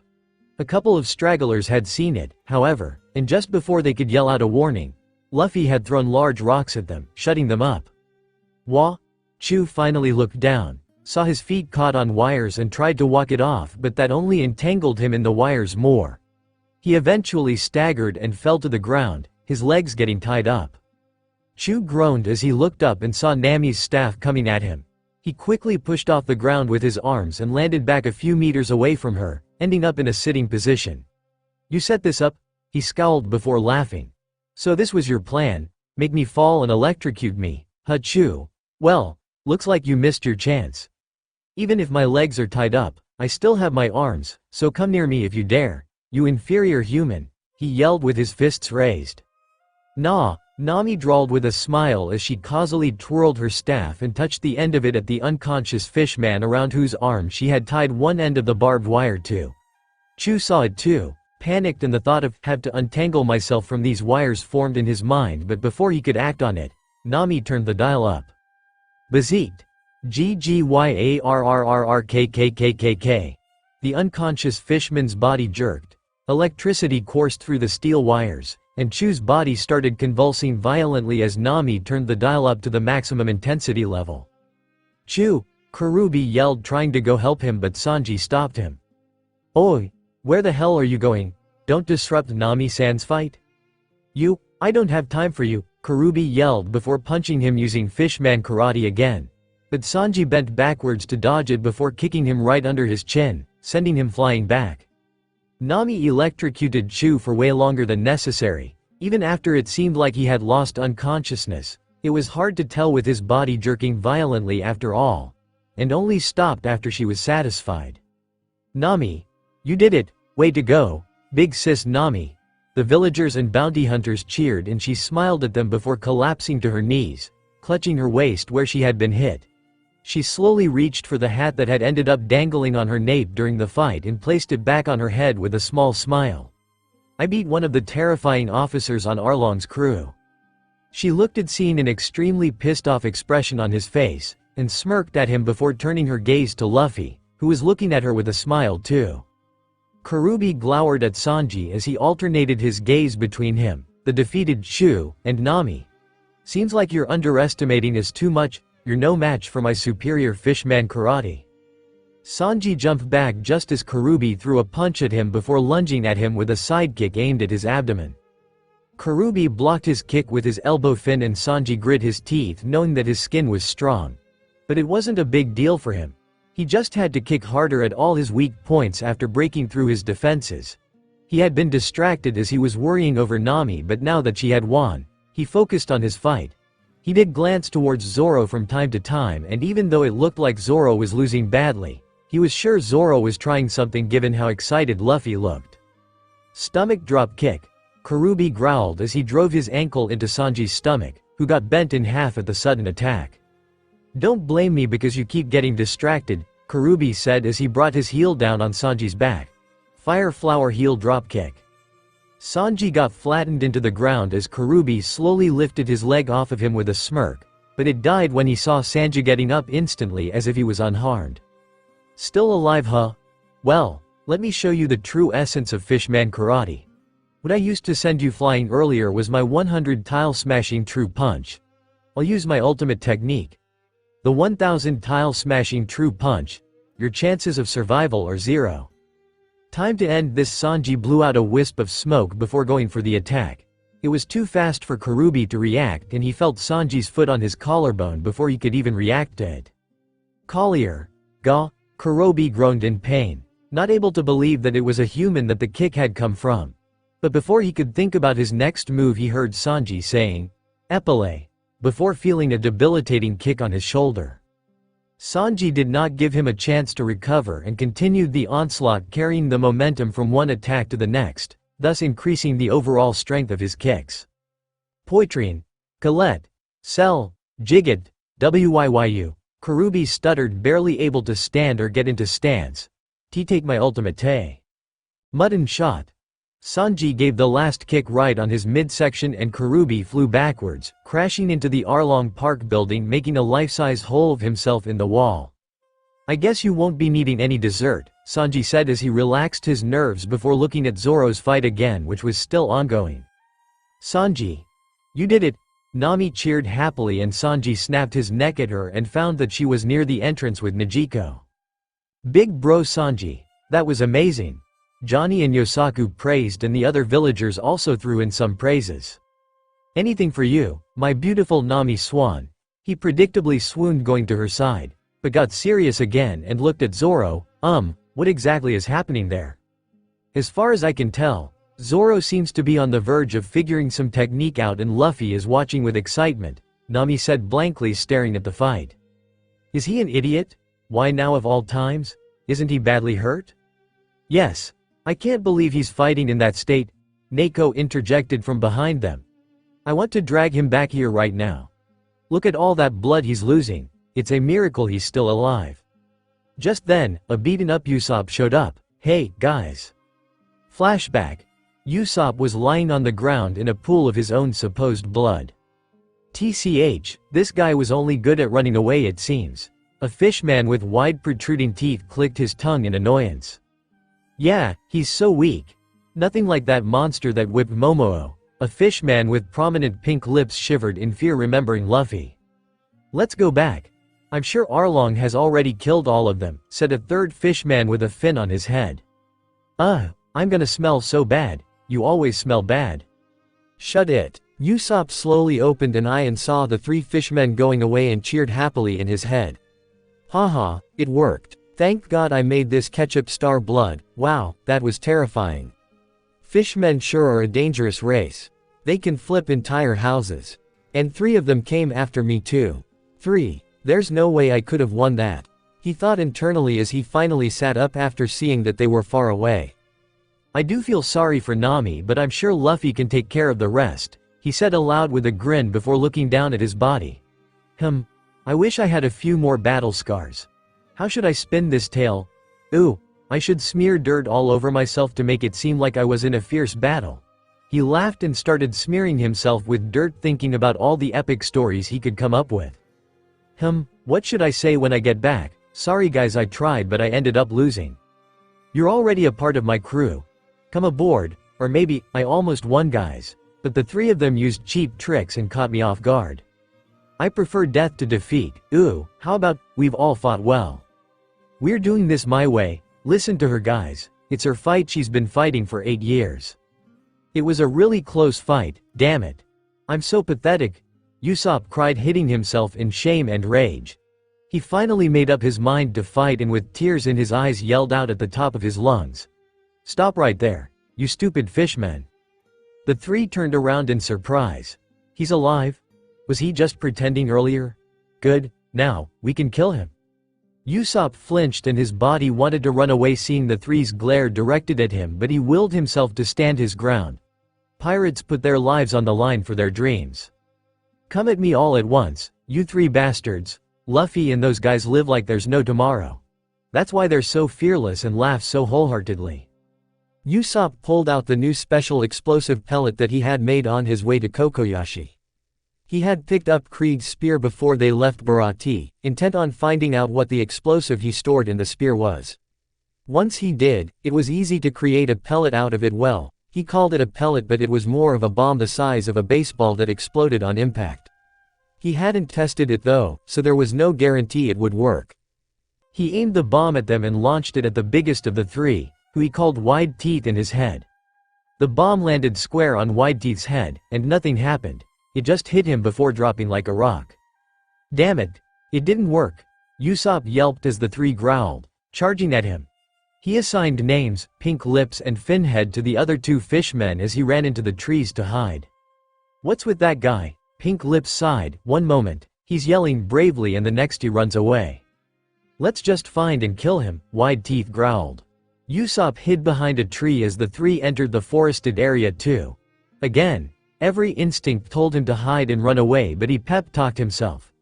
The moment I stepped off the village and joined Luffy, I should have thrown away stupid notions like peace and security. I want to stand as equals with the others. If I run away here, then I don't deserve to sail with them or call them my crewmates, Usopp resolved himself. Found you! Finhead yelled, spotting Usopp from a distance, and came running at him, destroying all the trees in his path. Gia!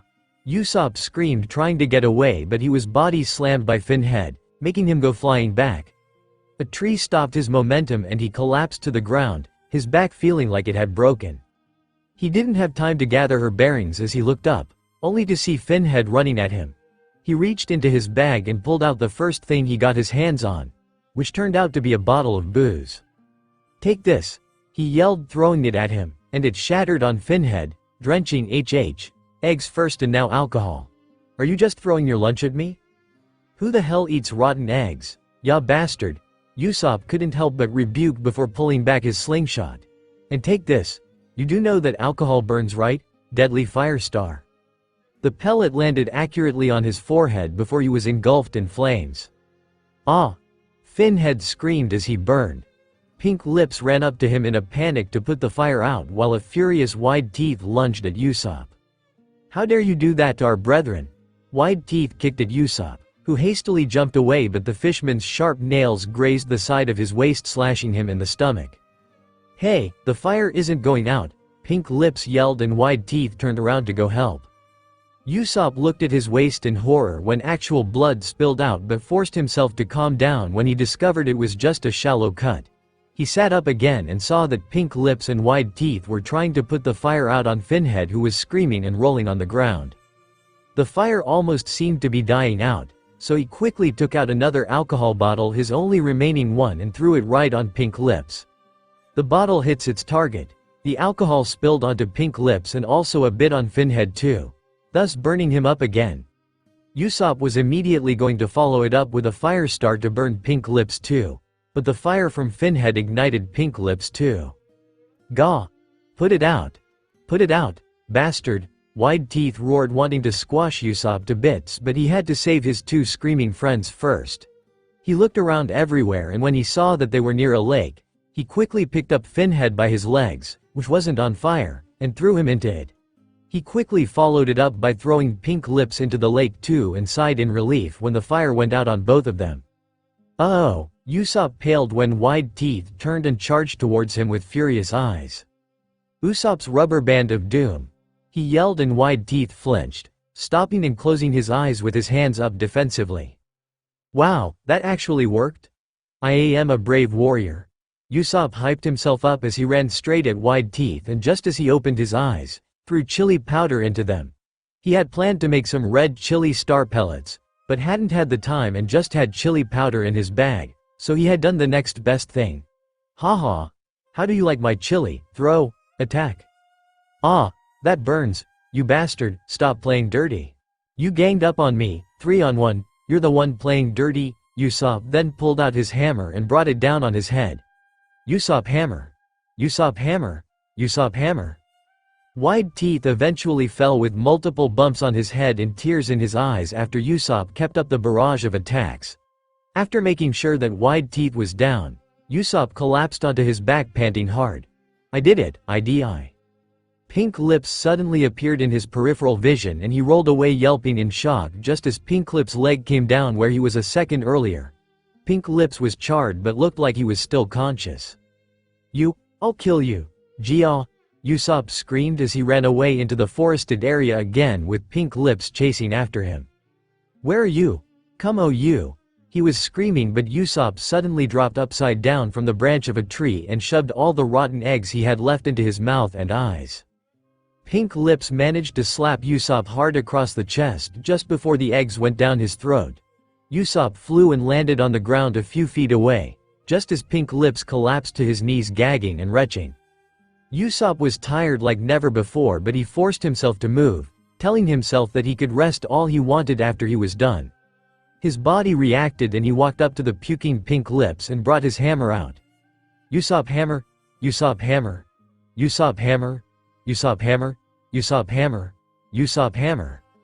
A minute of blows later, Usopp dropped his hammer and collapsed to the ground, completely spent. Ha ha ha, ha ha, ha ha ha ha ha. I did it. I actually beat 3 fishmen. Ha ha ha ha ha ha ha. Nothing is impossible for the great pirate Captain Usopp. Don't you dare underestimate me. Flashback end. Usopp.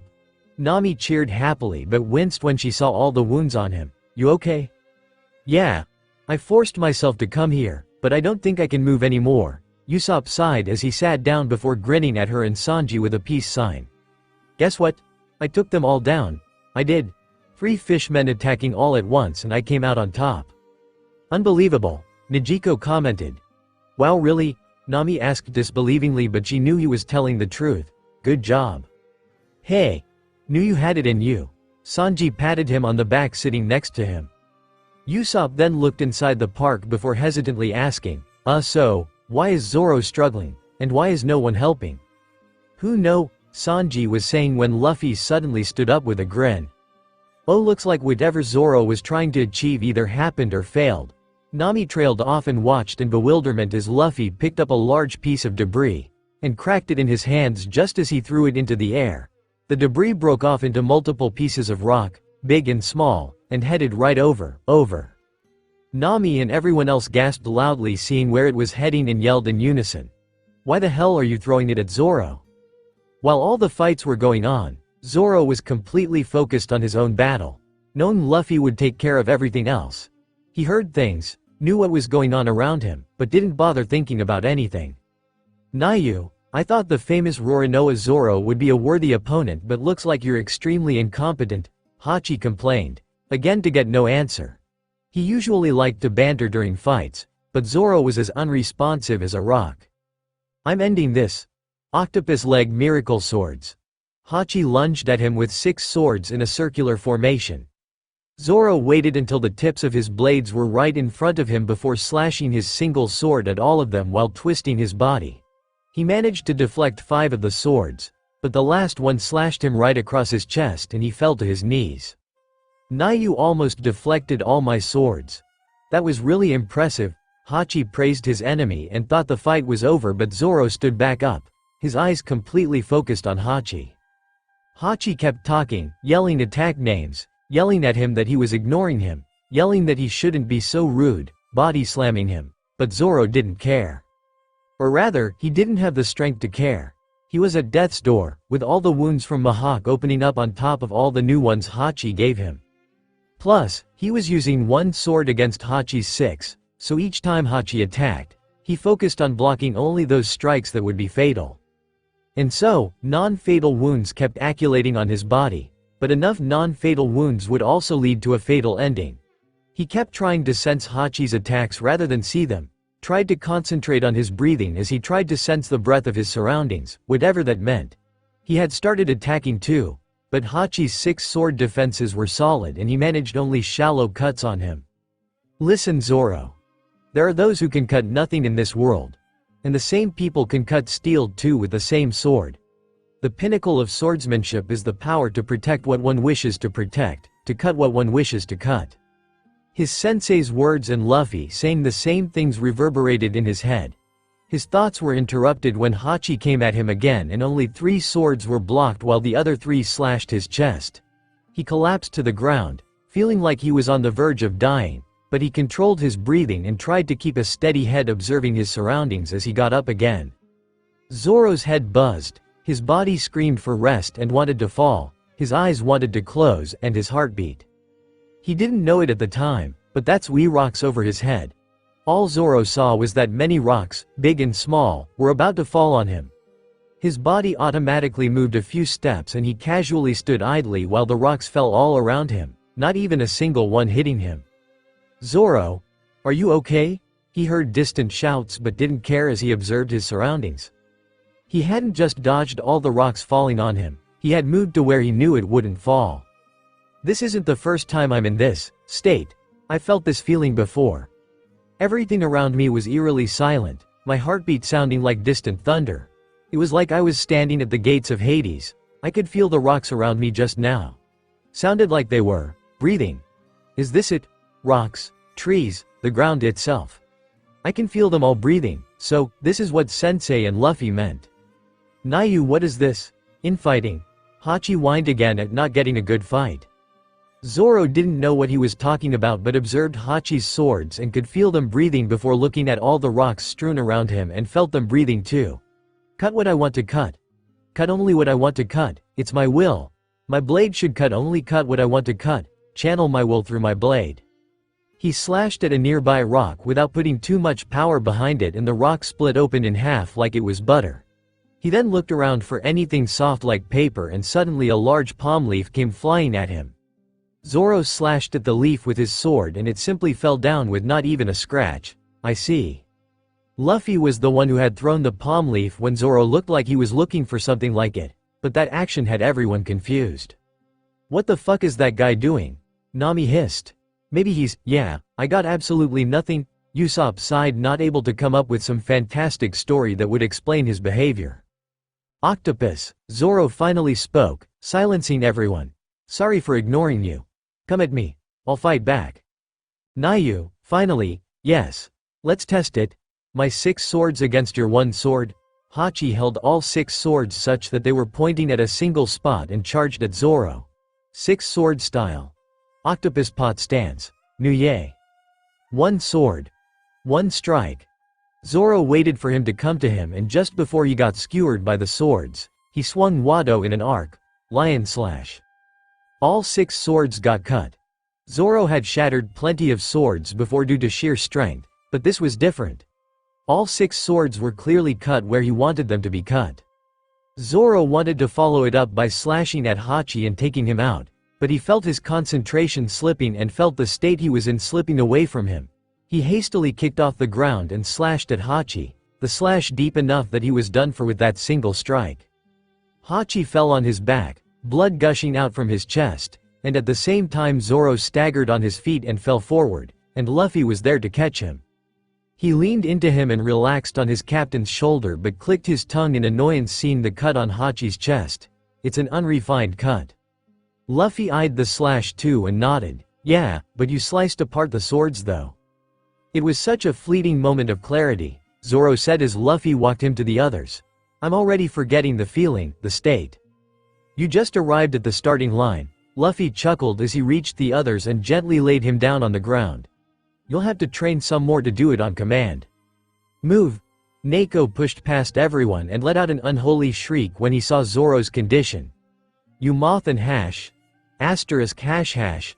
A really long string of curse words, unfit for a doctor, came out of his mouth as he began treating him. "Well, that was new," Nami commented. "I don't think I've ever seen you curse, Neko." "Wow," Luffy whistled in appreciation.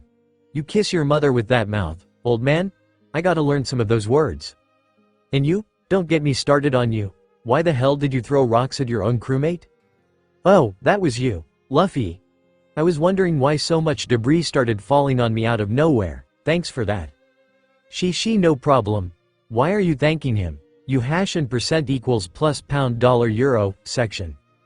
Down, Neko, Genzo patted his shoulder calming him down. Graw hhhhhhh. An unholy rage-fueled growl reverberated in the air, this time much louder, much angrier, much more primal. Eyes turned towards the one responsible for it and they saw Arlong standing in front of Hachi. "You filthy inferior humans dare do this to my brethren?" All of Arlong's crew had fallen in a very short interval. All the fights had happened simultaneously, so first Chu lost to Nami. Karubi lost not even a minute later by Sanji's hands, and then just a few seconds later, Usopp arrived saying he had defeated all the fishmen that had went after him. Not even 20 seconds later, Luffy threw rocks at Zoro and a minute later, Hachi was taken out. Seeing his crew drop like flies one after the other in less than 3 minutes, that too by normal filthy humans, had amplified Arlong's rage. All the hope that the villagers felt seeing the Straw Hats taking down the fishmen vanished into thin air when they saw Arlong's rage-filled eyes. Luffy turned back to the others and saw the terrified, horror-filled eyes on all of them, especially on Nami's face. "I still haven't fought him, huh? Guess I forgot where we were for a second there." "You forgot?" Sanji and Usopp comically snapped. "Yeah, seeing Zoro, I thought we were in another country," Luffy said as he stood up. He patted Nami's head, making the hat sit tighter on her head before giving her a reassuring smile and went to face Arlong. Nami's hands involuntarily pulled on the hat as she watched him go. From what she had heard, Arlong was stronger than everyone put together on his crew. Well, Luffy was the same too if she thought about it. "I'll make you pay, I'll make you all pay, especially you, Nami, for Bryn." "Oh shut up, Arlong," Luffy said in a tired tone and Arlong turned his glare on Luffy.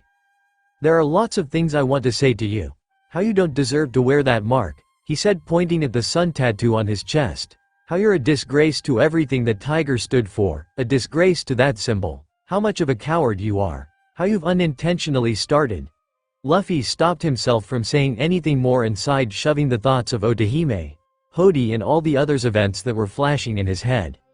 He sighed, running his fingers through his hair. "Well, all that doesn't matter. There are only 2 reasons I'm here today." "Human, what did you just say about Big B?" Arlong furiously hissed, but Luffy didn't let him continue. He jumped on Arlong, grabbing his nose. "First reason, you killed Belmere." He yanked on his nose, flipped and whipped him into the ground. "Second reason," Luffy growled, anger flashing in his eyes, "you made my navigator cry." Arlong didn't get a chance to say anything as he was whipped again and again into the ground before Luffy swung and threw him at the Arlong Park building. Arlong crashed through the walls, landing inside the building, and Luffy jumped into it right after him.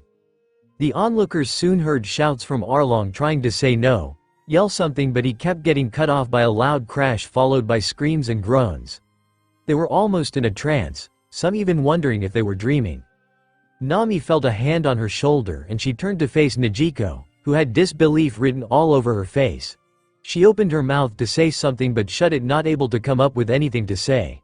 The situation unfolding before their eyes was just too unbelievable and at the same time, everything they had ever hoped for. Easy there, Doc," Zoro hissed when Neiko applied a bit too much pressure while stitching him up.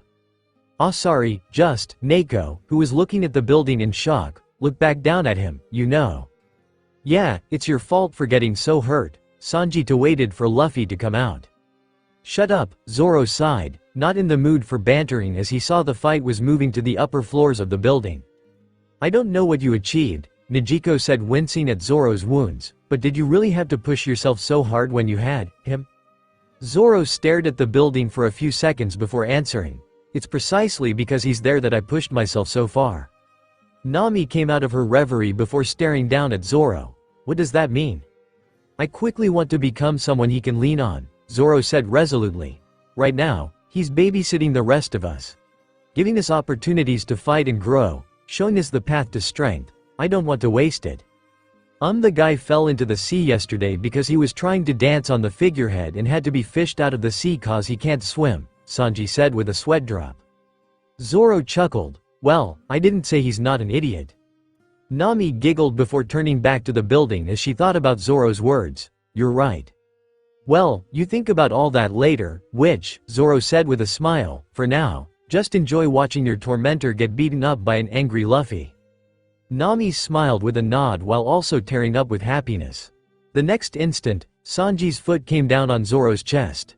"Don't call Nami Swan a wit." His words died in his throat when Neiko glared dangerously at him. Thwack, I'm sorry, sir. Won't happen again. Sanji politely bowed to him, causing the other 3 Straw Hats to lightly snicker.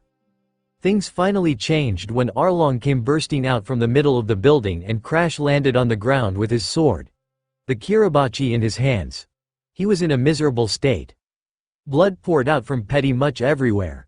One of his hands seemed to be broken. He couldn't even stand and was leaning on one knee while he wheezed, and he kept spitting blood through his broken nose, shattered teeth. Luffy jumped out a second later and they all expected him to have the look of someone on a vengeful path. But Luffy looked happily at them. Hey guys, look, I got shark teeth. He grinned, showing off the sharp shark teeth he had apparently gotten from Arlong before putting it in his mouth and clamped it open and shut like he was playing. They all face-faulted. Take some things seriously, damn it.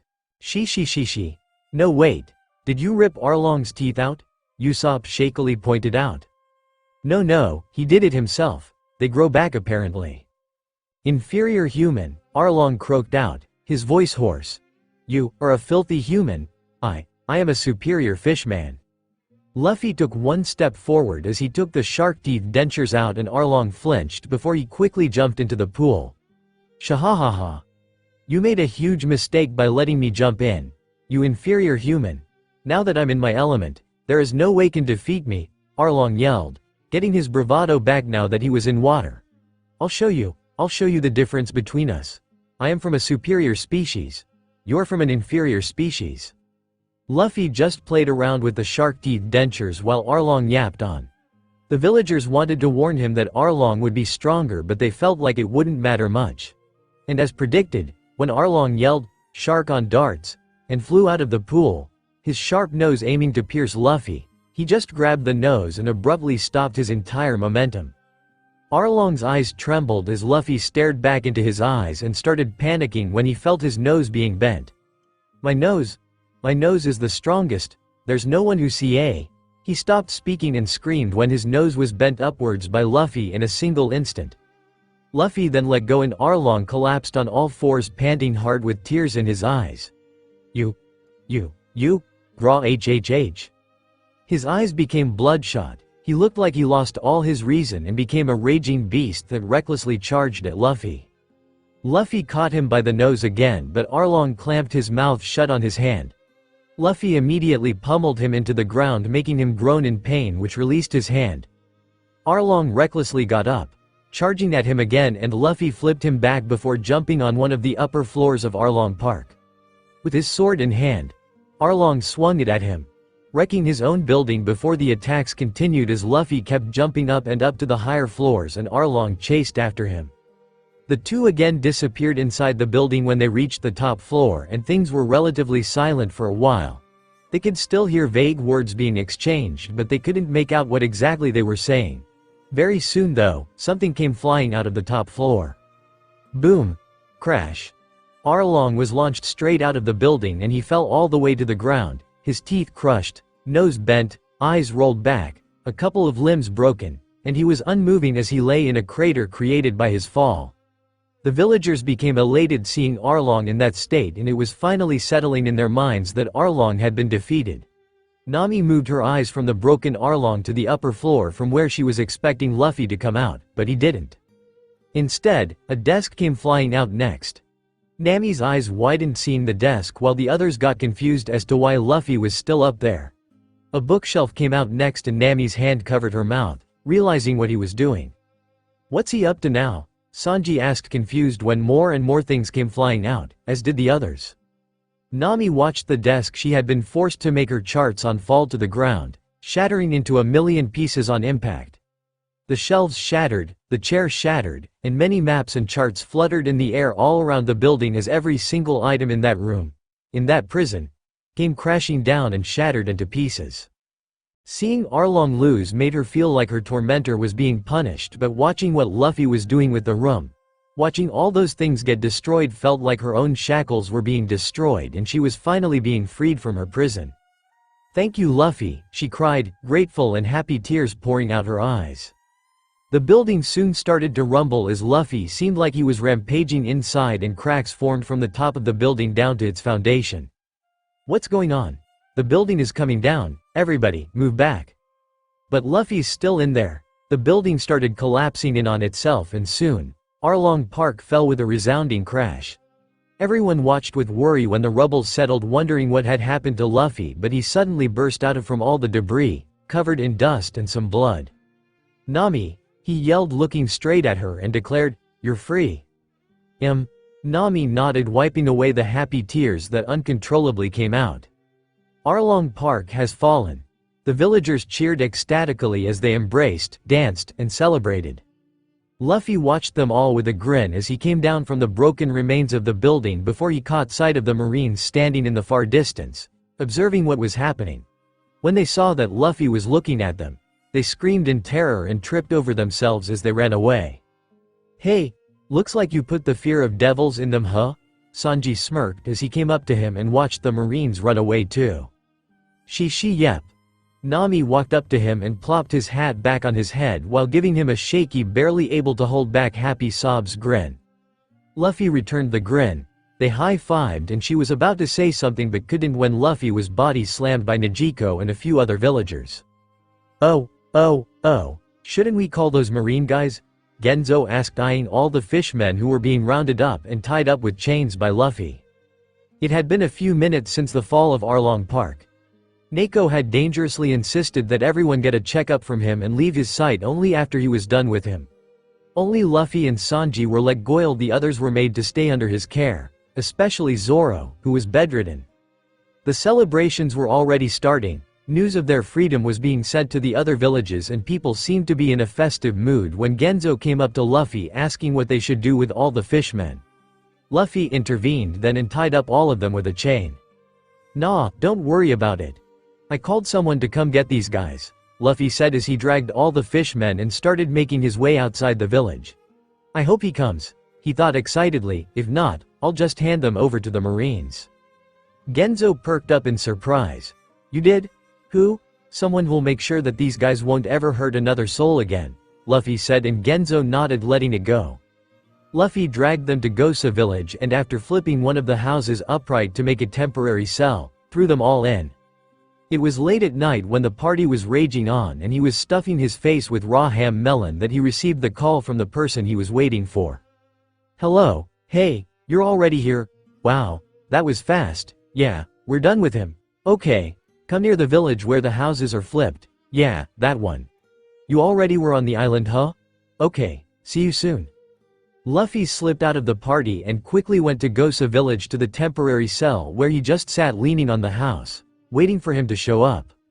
"Who is that?"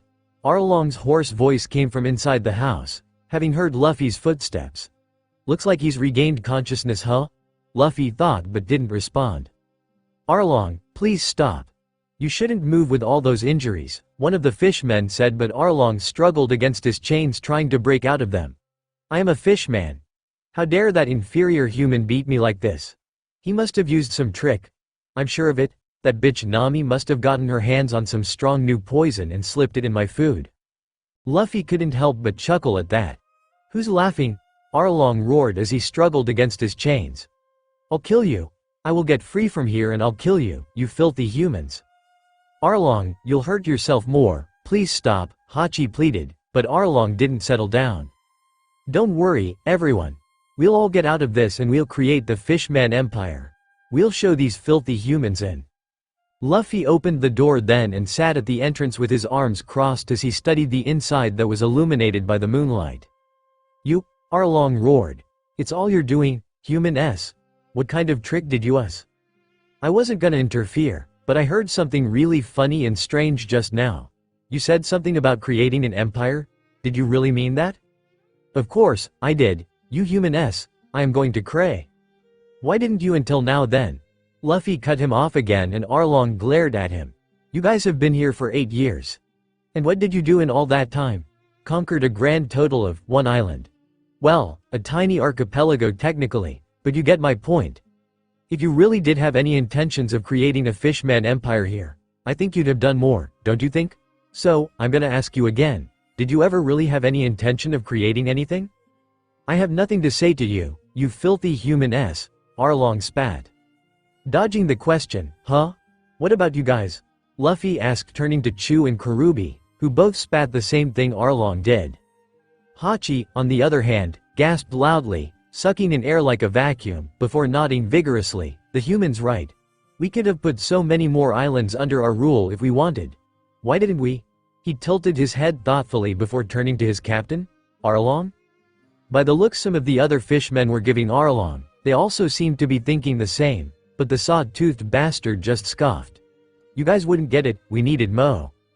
If you're not gonna, let me answer, Luffy interjected. You see guys, Arlong here was scared shitless. Scared that if someone heard what he was doing here, his life would end. So, he made sure to keep his operation small, bribed the local marines so that the higher-level marines never figured what he was up to. Bastard, Arlong scowled. Filthy human spreading lies, don't listen to him. Who? Hachi asked regardless, even though he should have realized the answer by then. Before Luffy could answer though, a huge figure suddenly appeared behind him. The towering build of the person covered the entire door frame and stopped any moonlight from entering the makeshift prison. The silhouette he had against the backdrop of the moonlit night created a terrifying visage in everyone's eyes. Adding to that the fact that everyone recognized the figure instantly and also noticed that the person was furious, they gulped in fear. Me? The towering man growled, answering Hachi's question just as Luffy looked up at him with an excited smile. Jinbei? Arlong stuttered, fear clear in his eyes. Jinbei, the Knight of the Sea and captain of the Sun Pirates, scowled before jumping over Luffy and pummeled the saw-toothed fishman's face into the ground.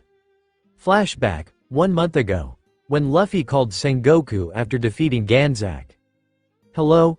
Sengoku's voice came over the snail. Yo Sen, it's me. You again? It hasn't even been like 2 weeks since you last called me, Sengoku grumbled, his voice clearing, taking an irritated tone. Ah, I can't call you whenever I want. Get to the point, brat, or I'm disconnecting. Okay, I have 2 things. First, the base I'm calling from. It's abandoned apparently. People on this island were enslaved for a few years under a pirate called Ganzak. I just defeated Ganzak and freed the people, but they'll still need a good marine presence here. Send someone good. There was a brief silence before Sengoku sighed deeply. Okay fine, I'll look into it. First, that Makino woman calls asking us to investigate and remove a corrupt marine captain. Suru's voice came over the snail next, and now you. Are you doing our jobs for us now?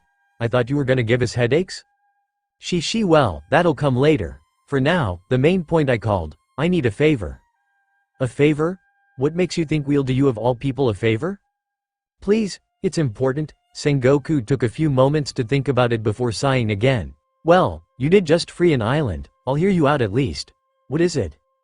Great. I want you to call Jinbei, Sengoku said, surprised before scowling. You think this is some service I'm running for you here? Why the hell would I do that? And why the hell do you want to get in touch with Jinbei? Hear me out.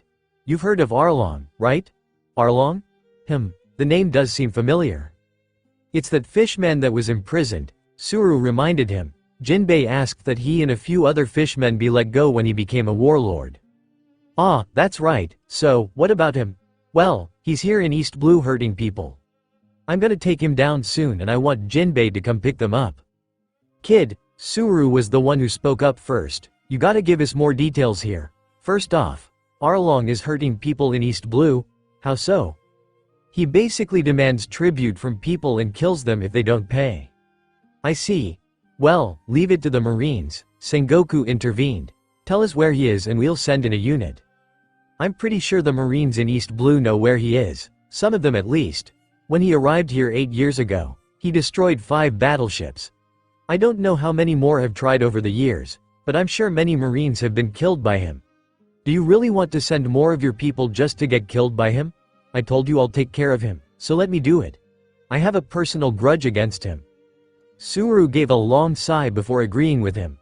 Well, Arlong is from the Grand Line after all. Our people in East Blue might not be able to handle him. And we're already with New World and Paradise. We don't have the resources to spare to handle something that small happening in East Blue. Something that small, huh? Luffy smiled bitterly. Nami's entire childhood was destroyed because of the something that small, but he couldn't actually refute that. The world was so vast and filled with events similar to what was happening on Kokoyashi after all. Sengoku's sigh brought him out of his thoughts. Well, fine. You're taking down a pirate for us. I'm pretty sure I already know the answer to this. But do you want to become a warlord?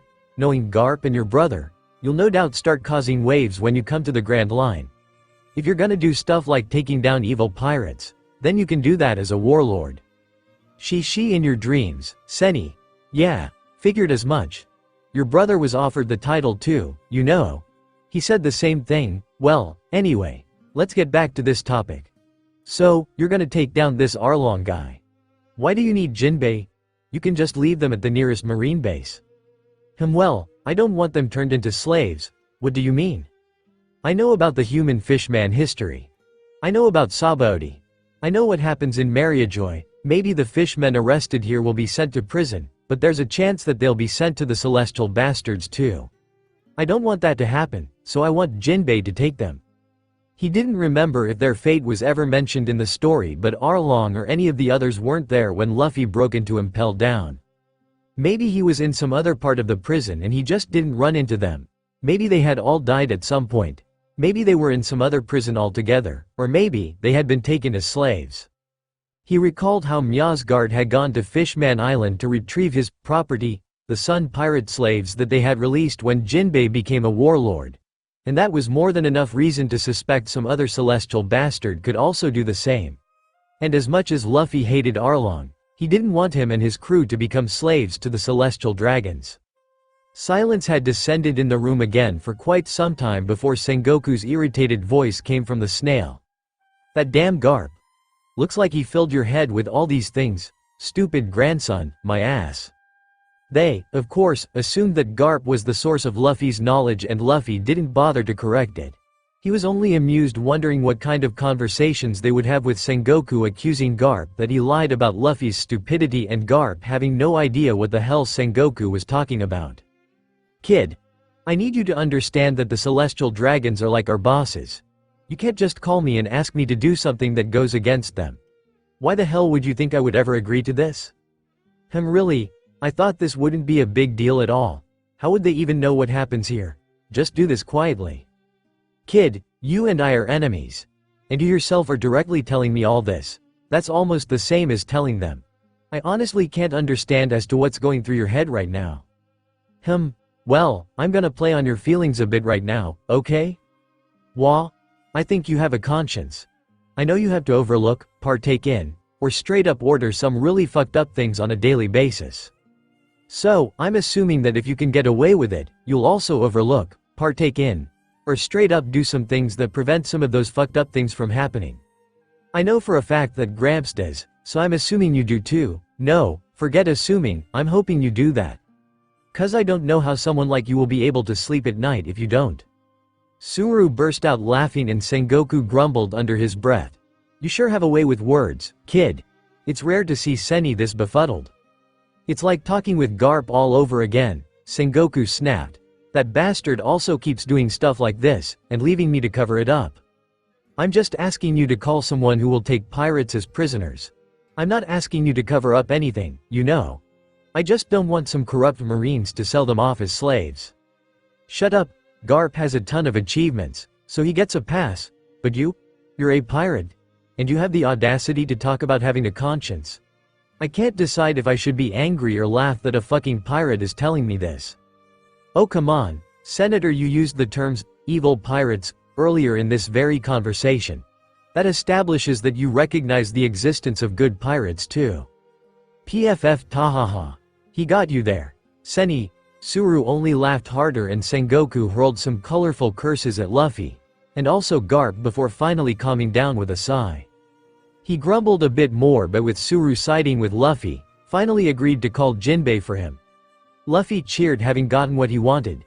Of all the reasons he had told them, there was one main reason that he had left out. A selfish and simple one. He just wanted to meet Jinbei. His thought process went something along the lines of, man, I want to meet Jinbei. I have to wait so long to even see him though. Wait. Maybe he would come here to East Blue if he heard about Arlong. Yes, he definitely would. How could I let him know though? Oh, I can ask Senator, but what reason would I say?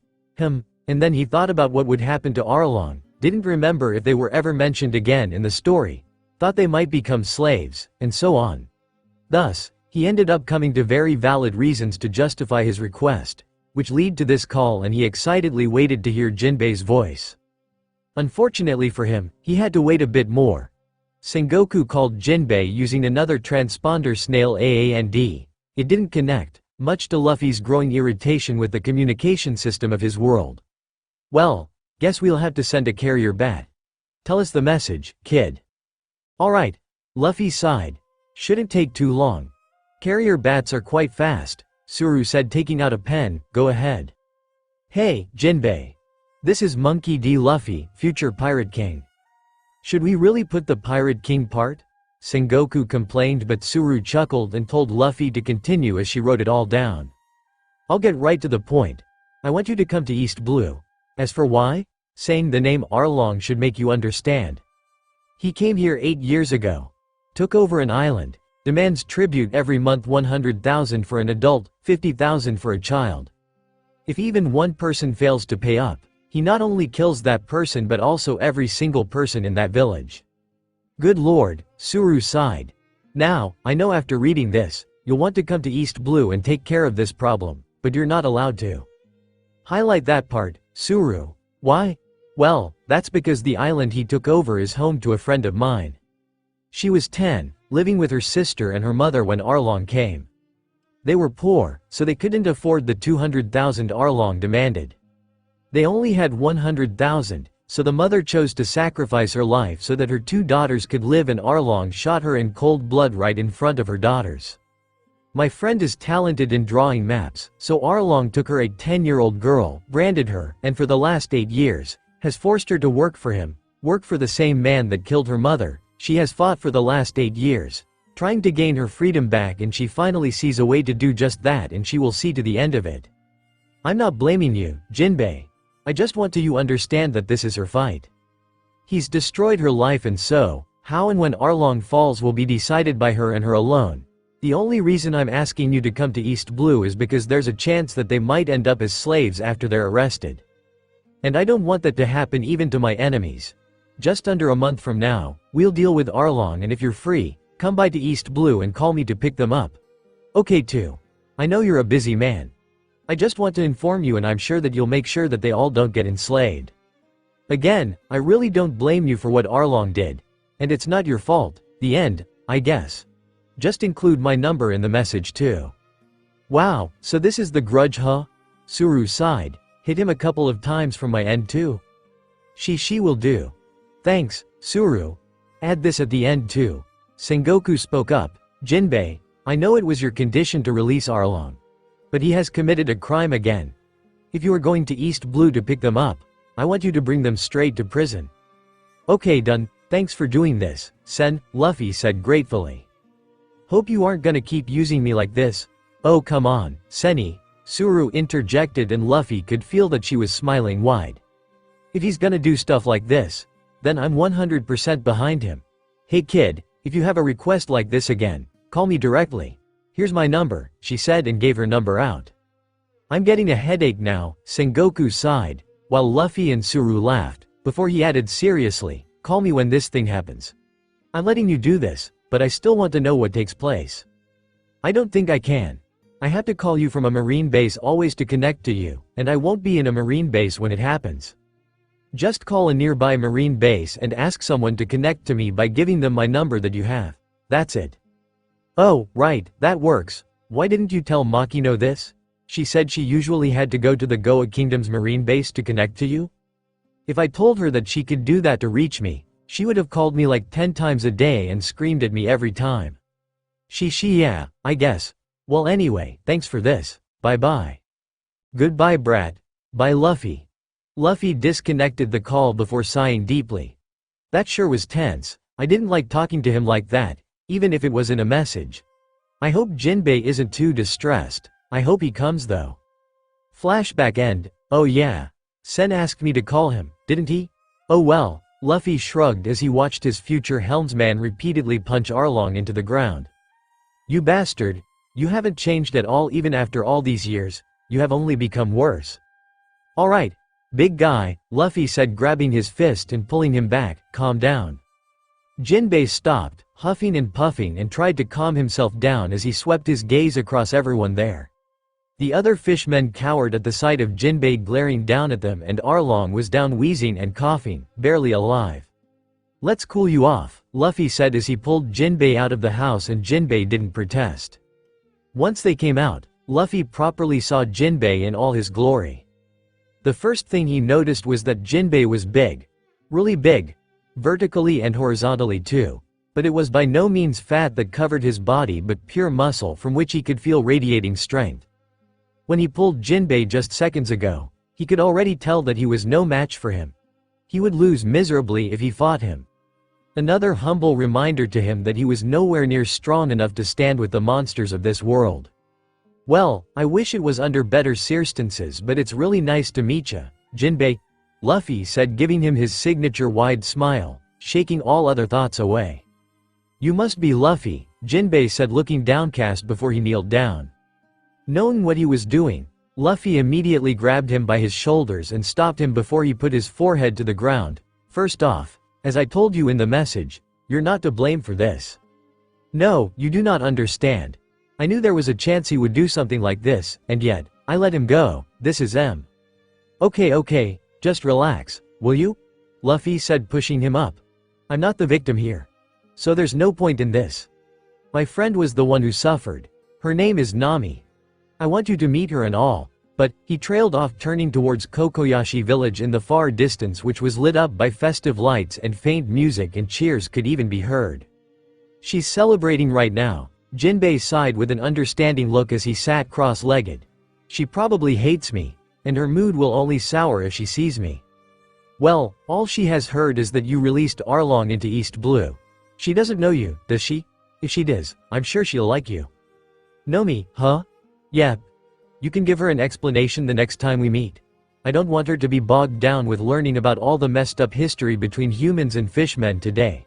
She's gained her freedom after years, and at this moment, I want her to be happy with no other thoughts." "I understand, it's that orange-haired girl, is it not?" "Yeah, you were watching the fight? I was looking for you, but couldn't see you anywhere." "Yeah, I was underwater in the sea outside. I was ready to intervene if any of you couldn't handle it, but you were plenty strong." "I see. I wasn't sure if you were even gonna show up. But you were already here? When did you reach East Blue?" "Just a couple of days ago. As soon as I received your message, I swam as fast as I could, used whale sharks and sea currents to make the journey faster. I spent the last 2 days observing Arlong and the others. It was truly horrible. If you hadn't said anything about this being your friend's fight, I would have bashed his skull in." "Thanks for holding it in," Jinbei nodded solemnly before looking at him questioningly. "How exactly do you know about me, and everything else?" "Long story.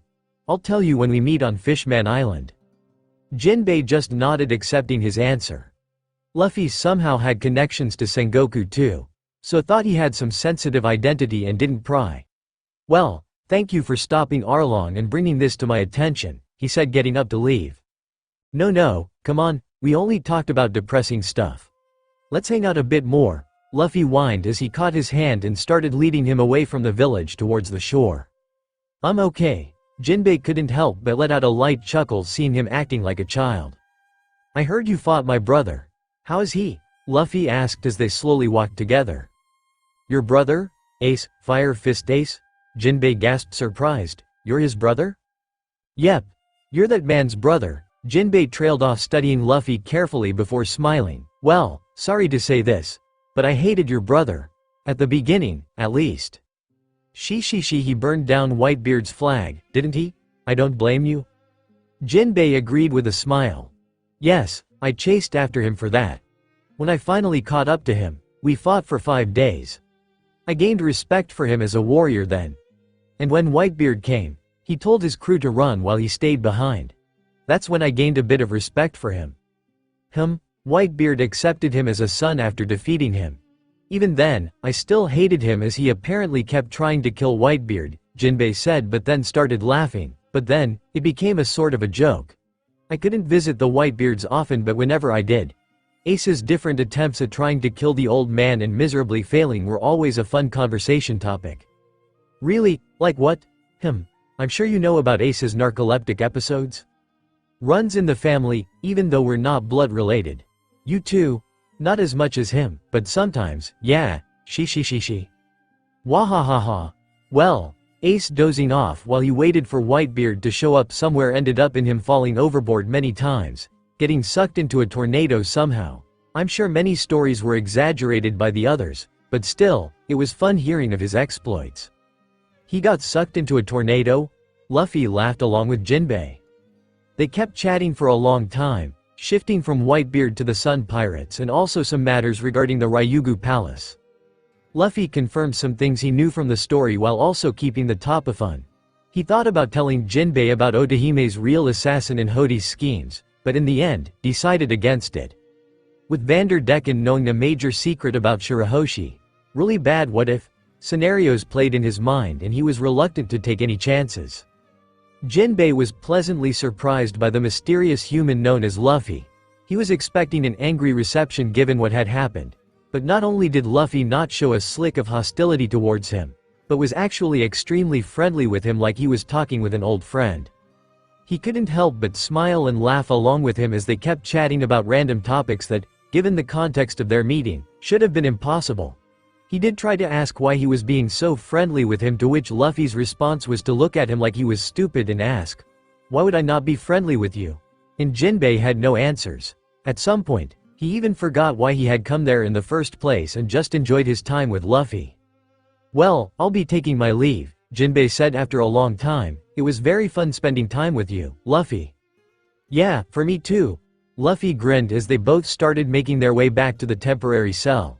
When they reached the place, Arlong again lashed out. "You government dog, I should have known you were behind this. The minute that filthy human started talking about Big Bro T, I should have known. You bastard, couldn't fight me yourself, so you hired a human?" "What is he talking about?" Jinbei asked, turning to Luffy. "Oh, I told him that he doesn't deserve to have the sun symbol on him. Also told him that Tiger would be disappointed in him." Jinbei's eyes widened with surprise. "He knows Big Bro T too? Just who is this?" "Graw, the fuck do you know about Big Bro T?" Arlong roared before Jinbei could talk. "An adventurer, creator of the sun symbol, a hero. He saved close friends of mine too who were in Mariajoy at the time of the attack. I have nothing but respect for him, and I'm telling you, he will be disappointed by what you've done here. You filthy human brat. You have no idea what you're talking about. You don't know the suffering we've been through." "Shut up, Arlong," Jinbei glowered. "What the boy says is true. Big Bro T would be utterly disappointed in you. I don't want to hear that from you, you fucking sellout. You're the one who's become the government's dog." "And what did you do, Arlong?" Luffy interjected. "You enslaved an island that is totally unrelated to all the suffering you went through. Then became buddy-buddy with guys like that corrupt rat bastard who, by the way, are exactly the type of people who hunt down fishmen as slaves. You stayed here, built a replica of Sabaody, asked for tributes from people, killed them like they were nothing if they didn't follow your orders, branded Nami. Does that sound familiar? You're trying to live a life like those celestial dragons." Jinbei finished and Arlong instantly spat at them. "Bastard, I'm nothing like them. Yeah, well, no one can be as bad as them. But still, if you weren't afraid of Jinbei and didn't need money from the people here, I'm sure you would have started slave trading and whatnot. Bastard, I'm going to kill you, I'm going to kill." "He's right." A new solemn voice entered the conversation and all eyes turned to Hachi, who had his head down. "Hachi? What are you saying?" Arlong growled. "Big Bro T would have hated that we've done something like this, Nayu. Especially what we did to Nami, to a child. Did you forget what happened the last time we saved a filthy human kid? Big Bro T died because of that child? It wasn't her fault, she's a human. That's enough to make her guilty. She's just like every last one of those filthy humans who killed Big Bro T. Actually, that little girl practices fishman karate now," Luffy interjected. "You know her?" Hachi asked, perking up in surprise. "Yeah, Koala, and she's learned fishman karate? A human has?" "Yep. She also goes around the world freeing slaves of all races and fighting against what the celestial dragons do," Luffy informed before turning to Arlong. "She's carrying on Tiger's will. She's honoring the sun symbol and what it stands for. Unlike you, who are just sullying it and degrading it." Arlong finally lost his mind as his eyes became bloodshot and he thrashed around like a raging beast roaring nonsensical threats at Luffy. "I don't think you'll learn," Jinbei sighed as he walked up and punched Arlong in the face, sending him into unconsciousness. The rest had remained silent the whole time, some with their heads down, either afraid of Jinbei or feeling guilty, or possibly, both. Hachi kept glancing at Luffy, thought as if wanting to ask something, and Luffy, guessing he wanted to know more about Koala, answered, "She teaches fishman karate to others too." "She does?" Hachi brightened up. "I kinda got attached to her when she was with this Nayu. So she's doing good now? That's good." "Yes, she was quite a nice kid." Jinbei also nodded with a smile. Hachi nodded enthusiastically, turning towards Jinbei, but when their eyes met, Hachi lost the enthusiasm and hung his head low in shame again, causing Jinbei to sigh and look away. He then started dragging all of them towards the shore with Luffy walking beside him. "You have my word that Arlong and the others will never hurt anyone ever again." Luffy smiled bitterly. "They've already unintentionally done enough damage." "What do you mean?" "Earlier during the celebration back at the village, I heard a few kids talking. One kid's father was killed by Arlong very recently. The kid was saying that when he grows up, he'll kill all the fishmen he sees." Jinbei froze mid-step before sighing darkly. "And I've seen some of the fishmen kids back home, who were influenced by Arlong, say that they want to kill all the humans they see when they grow up. He's done much worse than that," Luffy added, thinking about Otohime's death. He was again tempted to reveal it, but held back, worrying over how it would affect Shirahoshi. "He's done the exact opposite of what Big Bro T's dying wish." "Yeah, you know what his dying wish was?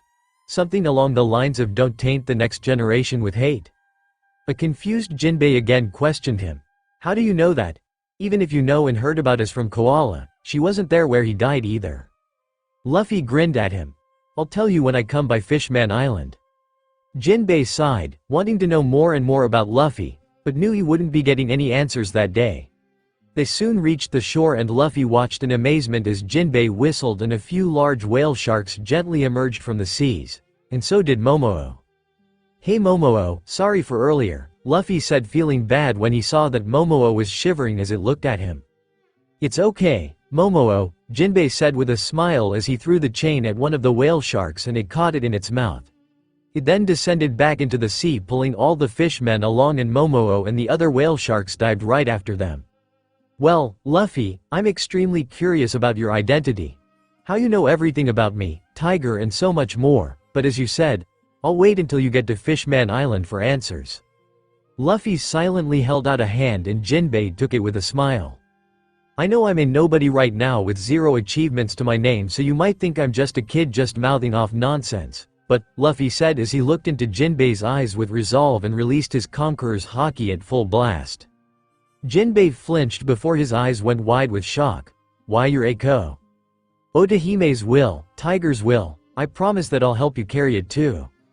Jinbei stared at him in bewilderment and shock, but also felt a sliver of excitement run up his spine. "Just who are you? How will you help me? Why will you help me? What are your reasons?" A multitude of questions came to the tip of his tongue again, but he just nodded. Luffy smiled as he stopped releasing Hygo of his hand. "Okay then, I'll be waiting for you," Jinbei said as he got ready to jump into the sea. "One more thing," Luffy stopped him, "you can let Hachi go." "Hachi? Really? Yeah. His childhood dream was to open a takoyaki shop, right? Let him do it near Sabaody." "Why? Well, he's mostly innocent. Just got dragged along with the bad crowd, I guess. Besides, I have a feeling that the takoyaki he makes will be delicious and I want to eat it when I come by Sabaody," he declared, his mouth literally watering, causing Jinbei to sweat drop. Jinbei chuckled, shaking his head. "Wahaha, I don't understand you at all. Well, guess I'll have to wait. See you." "See you soon."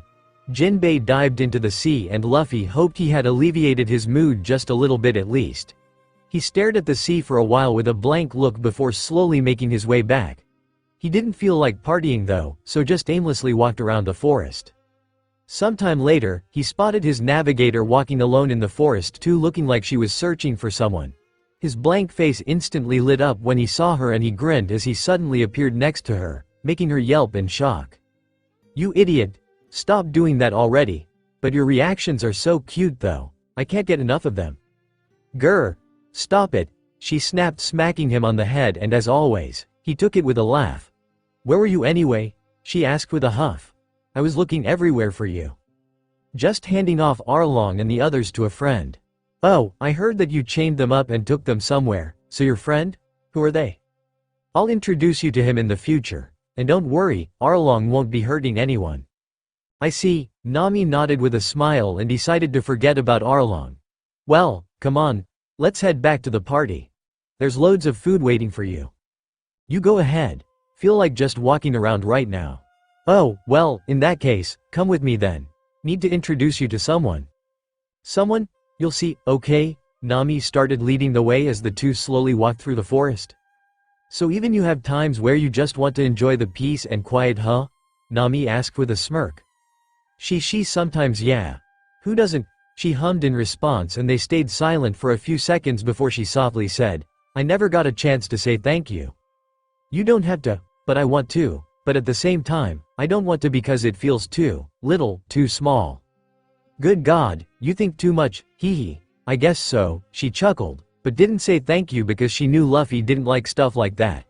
He would much rather see someone he saved live their happiest life possible, and she promised herself that she would do exactly that. Chase her dream. Do everything in her power to help Luffy become the Pirate King, and live the best life ever. You know, I've been thinking about training. I need some too, she said, causing Luffy to give her an incredulous look, and she hastily added, not like Zoro. God. No, I can't do such intense and harsh training, but like battle strategy, learning new tricks and techniques, tricking an opponent, and other things like that. What brought about the change? Nami tilted her head with a thoughtful expression. Well, I think it started when I met you. You gave me the shock staff, and for the first time in my life, I felt powerful. I was powerful. Taking down pirates who had given me so much trouble on the seas for all these years. That feeling, I can't get enough of it, and today, I took down one of the officers who I had been terrified of for so long. She had a wistful smile as she recalled all her battles. Honestly, I don't want to forget that feeling. And I also know that enemies are gonna get stronger in the Grand Line. So, she stopped and stared at Luffy with burning determination. I want some training. Sure. Luffy smiled and she beamed. You need a better weapon too, he added as they started walking again. Yeah, this, she held her shock staff up, is just a one-trick weapon, huh? I'm thinking of asking Usopp to build me another one or modify this one. Good. They came out of a clearing and reached a cliff which overlooked the beautiful sea. Luffy realized who she wanted him to meet when he saw a grave on the cliff which was nothing but a mound with a cross on it. Belmir, huh? Yep, Luffy smiled as they both sat down in front of the grave. Hey Belmir, this is the Luffy I talked about. You talked about me? Yeah, well, I don't know why, but you did seem pretty angry that Arlong had killed Belmir too, so thought you should meet her at least. What do you mean you don't know why? Belmir must have been a very cool mom. Why do you say that? You still love her, so she must have been. Nami giggled at the logic and nodded. Yeah, she was the best. Luffy agreed with a smile when a very cool breeze swept over them at that moment and Nami shivered. So cold tonight. I don't have a jacket on to give to you. I wasn't expecting one. Well, I got the next best thing, Luffy said as he scooted closer to her and activated Gear 2. The hot steam rising from his body instantly warming her up. Nami became dumbfounded as she stared at his body for a few seconds before sighing. What exactly is up with your body, Luffy? I thought I was seeing things back on Baratie. But you're actually steaming, she said, running her fingers over his hands. What the actual fuck?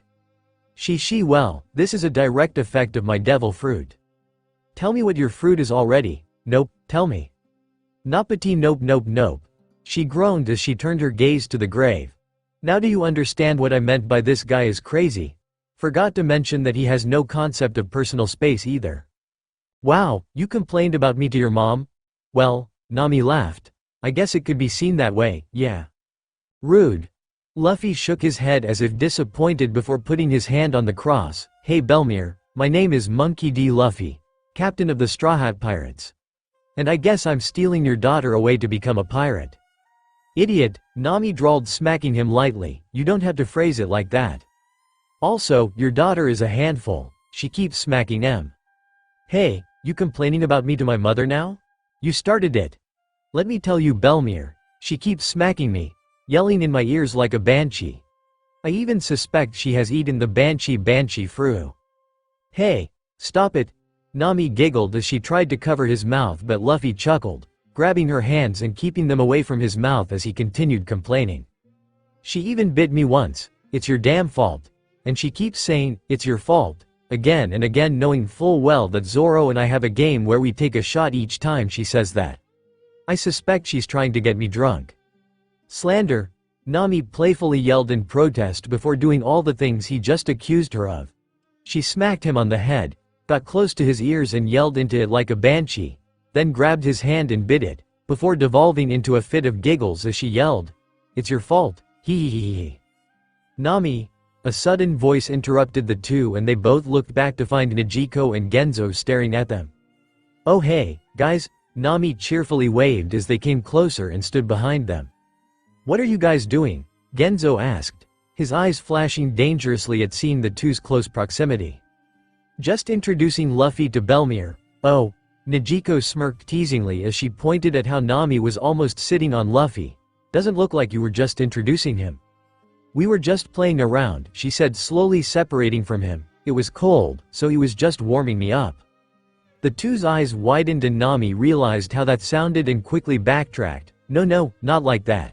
His body's strange. It's hot and steamy."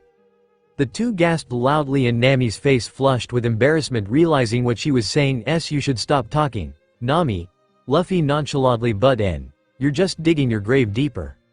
"Shut up." Nami hit him hard. "It's all your fault." Another shot. Luffy chuckled as Nami got up and stomped away with a flushed face and a giggling Nijiko running after her. Genzo stayed in place though, and if looks could kill, Luffy would have a hole drilled through his heart right then and there, given the way Genzo was glaring at him. Luffy gulped, suddenly feeling like he was back in high school when he had been caught by Serena's dad while sneaking into her room late at night. "Nope. Not me, wrong universe."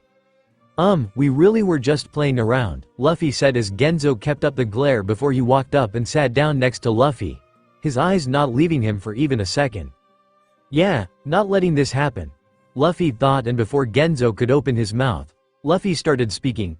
"Listen, I know you're her father figure, so let me say some things first. Nami likes me, and I like her too.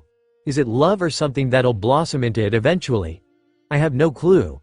We've just started our journey, so it's way too early to decide those kinds of stuff. Regardless of what happens, as her captain, I'll protect her with my life, make sure she achieves her dream, always keep her happy and make sure she never loses her smile." Genzo was stunned at his declaration. It was everything he wanted to hear, but him saying that with no prompt left him a bit speechless. He sat in silence for a while before grunting, "Do you promise?" "Yeah, I promise." "Good." He sat idly and awkwardly for a couple more seconds, with a serious face still, before he stood up, nodded at him, and only when he turned his back and started walking away did he allow a small smile to grace his lips. "Well, I handled that way better than Leo did. In your face, brother. Not that Nami is my girlfriend or anything." Luffy chuckled, shaking his thoughts away, and then lay down next to Belmir's grave, staring up into the beautiful star-studded sky. His eyes eventually fell on her grave, and memories of the time he had visited Rouge's grave on Batarola came to his mind, where he was sure he had heard Rouge's voice and had also felt her running her fingers through his hair. Would it work again? He wondered before slowly closing his eyes and deciding to give it a try. "Hey Belmir. If you're somehow listening, I'm making those promises to you too. I'm going to become the Pirate King and I want to explore every corner of this world. So her dream is tied with mine too, and she'll definitely achieve it. Anyway, just wanted to let you know that your daughter's in safe hands. Nami is an amazing woman, and what little time you had spent with her has shaped her personality in a good way. Well, not entirely if I'm being honest. She did pick up some moves from you. She acts cute and all when she wants something. Wonder where she got that from, huh? She I know how you used to say, 'I'll pay you with my body,' to Genzo. PFF'd. You should have seen the face on Genzo when a 10-year-old Nami used the same line on him. Haha. The Dead Club, buffer space, UWAHHHH, UWA. Sanji has met such nice people." Sora's loud cries reverberated through the mansion. her tears gushing like a water fountain out of her eyes as she reread the Barati and Whole Cake Island arcs. "Will someone shut that damn woman up?" Belmir huffed in irritation. "Yes, this is getting too out of hand," Olvia commented calmly, but her brows were furrowed in irritation too. "I am so weak." Sora choked back a few sobs and Serena was instantly next to her, patting her head in comfort. It's okay," she placated her before glaring at Olvia and Belmir. "How could you say such things to her?" "Oh please, it was fine the first few times," Belmir scoffed. "But she keeps reading and rereading the same thing and keeps crying every damn time. This is probably like the 20th time she's cried over the same thing." 33rd, Olvia supplied the correct number. "As if you two weren't sobbing messes when you read about your children." Serena shot back and the two froze, coughed, and averted their eyes, making Serena grin. It's not like I don't get it, alright," Belmir huffed before going to comfort Sora while Olvia just sat in place with an understanding look in her eyes. "I'm sorry, go ahead. Cry all you want," she said, patting Sora's head, and Sora hugged Belmir as she continued sobbing. A few minutes later, Sora was sleeping like a baby after having cried her heart out, and Belmir, Olvia and Serena went to another room, making sure not to disturb her. Serena sighed as she closed the door. "You all are gonna be bringing the mood down for a while, huh?" Banchina, just read Eni's lobby, cried and is sleeping in another room. "Oi, don't blame us, brat. These are our lives we're reading about," Belmir rebuked. Yeah, I understand. Guess we gotta wait until all of you are done reading the whole thing to make this place lively. It's just too depressing right now." "Yes, true," Olvia agreed. "Again, we can't read it all in one sitting. It's so damn long," Belmir said with a sigh. Yeah, fake fan. I'm not a fan. I'm a character in the damn book." Hee, still can't get over it, huh? Well, it is what it is, I guess." The three walked into the living room of the mansion and found Leo, Kuina and Hirulik hanging out near the window. "Hey, what you guys up to?" Serena asked. "Just explaining what the internet is to these guys." "Hey, I miss it so much. I still don't get it though. Whatever information you want is in the air. How does that make sense?" Kuina asked. No, Serena said and took over the explanation while Olvia got Leo's attention. "I finished, you finished? Reading everything? Damn, you're really fast," Belmir commented. "I'm still starting Grand Line." "Well, you were stuck on reading Arlong Park for days on end," Leo chuckled, getting a smack from Belmir, before he faced Olvia, knowing what her next question was gonna be. "You want more?" "Yes. Well, there aren't more. Luffy was still fighting Kaido in Wano when I died, so that's where it cuts off. I begged White for more, and so he graciously gave me chapters until the end of Wano, knowing it was cruel to leave us hanging in the middle of the arc like that. It was just a few chapters though, so guess he didn't mind, and that's all we're getting." "So Robin saying Pluton is in Wano and getting no more after that is better?" Well, it is what it is. There are tons of restrictions to what we can actually get made here, you know." Olvia sighed. "Why though? It's not like these are getting generated from your memories. Why can't White just pluck stuff from your universe? And why the hell doesn't he show himself to the rest of us?" Belmir added. "I want to see what a god looks like." Ladies, I don't have answers to your questions. I'm sure we'll learn soon enough, so just hang out and have fun. Here, let me show you the wonders of what massage chairs are." 5 minutes later, multiple massage chairs were built by robots right in front of their eyes, and 5 minutes after that, everyone was moaning in pleasure while they sat in them and let the massage chairs do their thing. "Oh god, this is heaven," Belmir purred in ecstasy. "Leo, put on some good music," Hirulik sang, and Leo complied, pushing a few buttons on a remote, and soon, a classical piano piece started playing over the home speakers that were installed everywhere in the mansion. "Is that canon in D?" Olvia asked. "You know it? You guys had Johann Pachelbel too?" Leo asked curiously. "No, it was composed by James Palsecki in our uni." "There they go again, comparing stuff from respective universes again," Belmir sighed. "Hey, it's interesting and also sometimes funny. Did you know that your Ibel Peace Prize is our Nobel Peace Prize?" "Wow, so interesting," Belmir drawled sarcastically, but the two ignored her and continued talking about this earlier. Olvia said with interest, "What exactly did this Nobel person do?" "Oh, he Belmir tuned the two of them out and just relaxed on the massage chair. A few minutes later, Just as she was drifting off to peaceful sleep, she started hearing a voice. It sounded like faint, faraway whispers at first, but it became clearer and clearer with time, and soon, she was able to make out clear words. And she paused, listening to all the pirates laughing at her. And then she turned the dial up and zapped them. You should have seen the faces of all the Krieg pirates, Shishishi, and Nami. Belmir slowly opened her eyes, Konami Islands. And Nami smiled at all of them while they looked at her, like she was a witch. Luffy trailed off when he felt a familiar warmth spreading over him. He still kept his eyes closed, and soon, he felt slender fingers running over his face and heard an ethereal voice say, "Open your eyes, brat." Luffy's lips curled up into an ecstatic smile as he recognized the voice, and his body shivered with excitement. "I really want to, but I'm afraid you might disappear if I open my eyes though."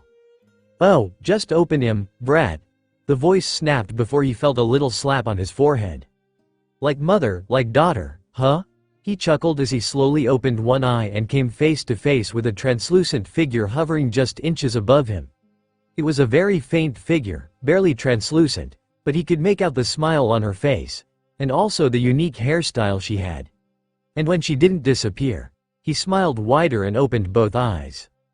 "Hey, Belmir. Nice to meetcha," he greeted as he sat up, and the translucent figure smiled back at him. Wow, I'm here, you're here. I was dead and now, I'm back here. Well, doesn't look like you're here. Right, she nodded, looking down at herself. No body, it seems, so just as a soul, can I, enter my body again? It's been 8 years, so I don't think there's anything to enter? True. How about your body? Try it? Not at all afraid of possession? Not really, it'd be so cool if I could house other souls inside my body. Hey, I can already tell you're insane. Anyway, I don't think it works like that. I can already feel something pulling me back. I see, you're very calm given the situation. My mind is still processing this. Right, wow, I'm actually here. You're actually here. How am I here? I thought you'd know. No idea. I was just hanging out with your brother and I was dozing off when I suddenly felt like someone was talking to me. I opened my eyes and here I am. You were hanging out with my brother? Yeah, my brother? Yeah, Leo? You got more? I'm only at Little Garden still? It only took a moment for things to click in Luffy's mind. You're reading the manga. Yeah, I'm reading the manga, in the Soul Plane? Just outside the Soul Plane, the buffer space? Yeah, White pulled you out. White gave Leo the power to pull people out and Leo pulled me out. Wow, haha, wow. That's great, Luffy cheered, throwing his hands up in joy. I thought it could be a possibility. So Leo is pulling you guys out and you guys are what? Just floating around in space? We got a mansion. With robot helpers and all. Oh cool, so, you're like a ghost club? Dead club, right, haha. This is so amazing. How's Leo? Is Esser? Okay, I know you got loads of questions, but first tell me about Nami and Nejiko. You saved them? How are they? You've read the manga. This is just after Arlong Park fell. Yeah, but you're different, right? Future knowledge and all? Leo said that your adventure will be different? Ah yeah. Well, many things have changed and are new, but nothing much changed here for Nami and Nejiko. Arlong's down and both are safe and happy. Oh thank God, Belmir sighed in relief. Wait, you guys aren't watching me? No, we can't watch you, really? Not for a lack of trying. Leo asked White, but he apparently isn't answering. Huh? Luffy deflated a bit, wondering why he sometimes felt like he was being watched then. He shelved the top for now and concentrated on Belmir. So what do you guys do up there? It hasn't been that long since we woke up, so it's still pretty depressing given all the tragic backstories. Yeah. We're still reading our way through the story. Only Olvia finished reading the whole damn thing. Like, the whole story? Until the end? No, until the end of Wano. She was saying that it stops when Robin finds Pluton in Wa. Ah! Luffy screamed, plugging his ears. Don't tell me, I don't want to be spoiled anymore. Okay. I won't say any more. Stop plugging your ears. I won't say anything more. Hey brat, open your ears. Oi. Smack. Ouch, getting hit by a ghost. That sure is new. She. Why ouch, aren't you made of rubber? Makes people feel better if I react like that. Right, Leo did say you're smarter than what you let on. Well, enough about that. How many of you are up there? Just 6 for now from our universe, plus Serena. Let me guess. You, Sora, Hirulik, Olvia, Banchina and Kuina. Spot on. You and Leo are on the same wavelength. Guess that memory transfer thingy wasn't a joke, huh? Nope. Sigh, this whole thing is so weird. Anyway, tell me more about Nami. Sure. Luffy again began telling her about all the things Nami had done since he had met her, and Belmir gasped, cheered, grumbled that she got hurt while fighting, and laughed. She'll do great in the future too.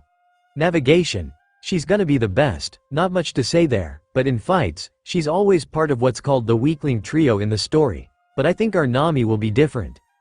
I know a few weapons we can get from our future enemies that will help her a great deal, so she'll be stronger too.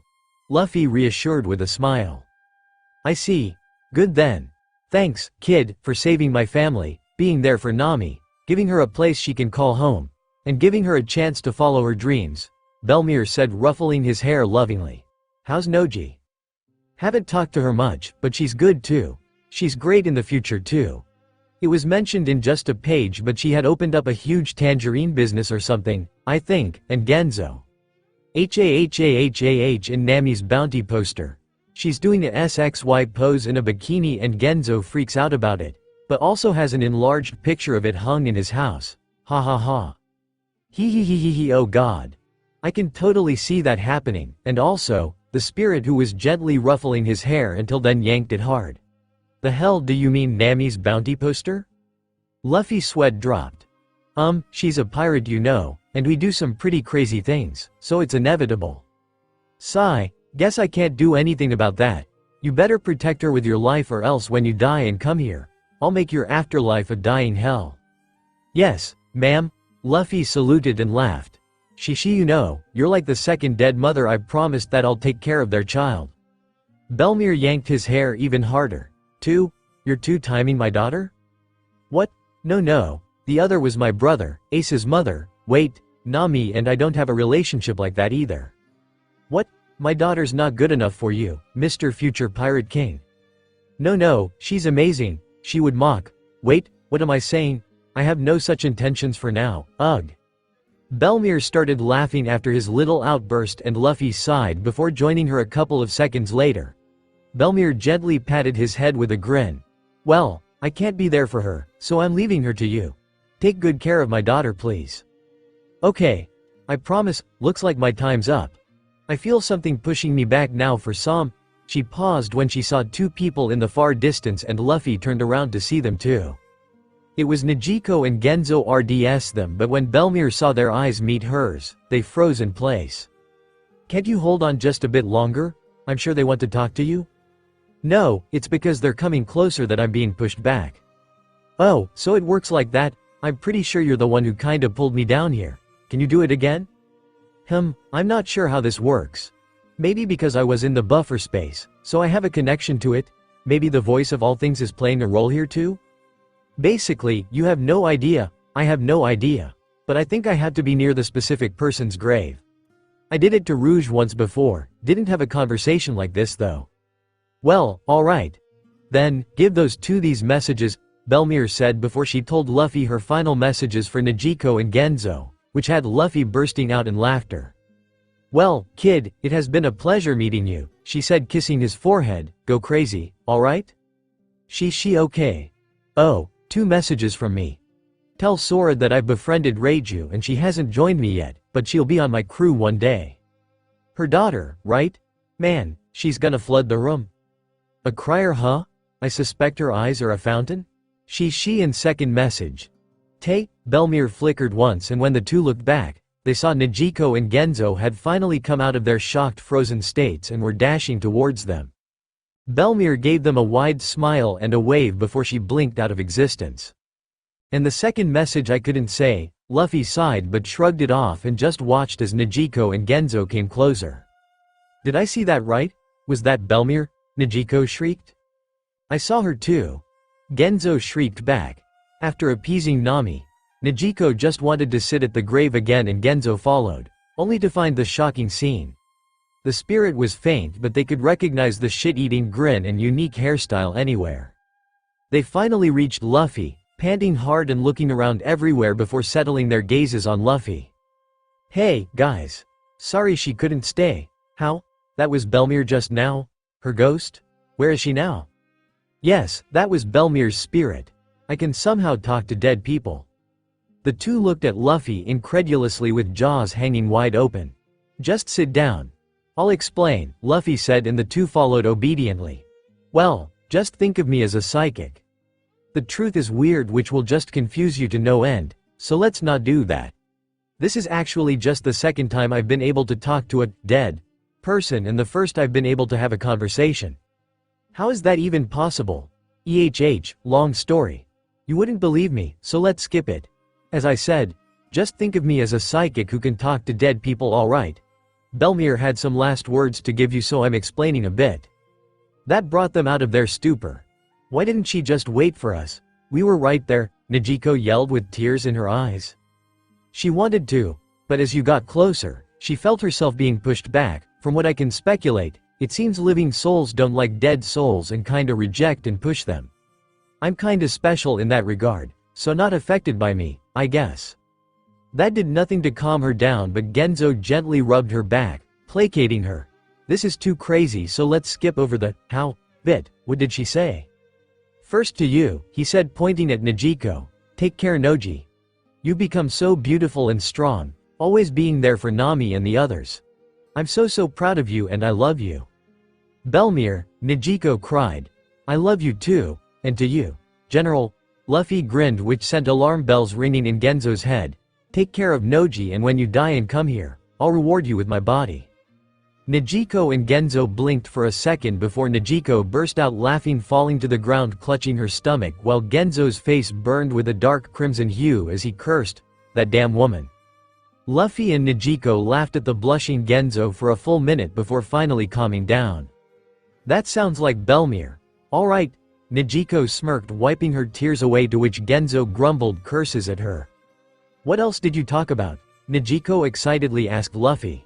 "Well, I just told her about myself and promised her that I'll take care of Nami and all, told her how Nami and you turned out, told her about some of the adventures we had." "I see." She slowly crawled towards him and gave him a tight hug. "I don't know how this is all possible, but thank you so much." Luffy hugged her back with a smile before saying, "Thank you too, Najiko." They separated and Najiko looked at him questioningly. "What for?" "You saving Nami on that battlefield when she was a baby and going to Belmere," he said, getting a gasp from Najiko. "I don't know if she ever told you, but Belmere had decided to die on that battlefield that day. But seeing you saving a baby you didn't even know, and seeing Nami's carefree smiles and giggles, and then seeing you smile even through your tears, she found a reason to keep living. You saved 2 lives that day, Najiko." She seemed to know already but still cried recalling it, and Genzo smiled softly as he rubbed her back.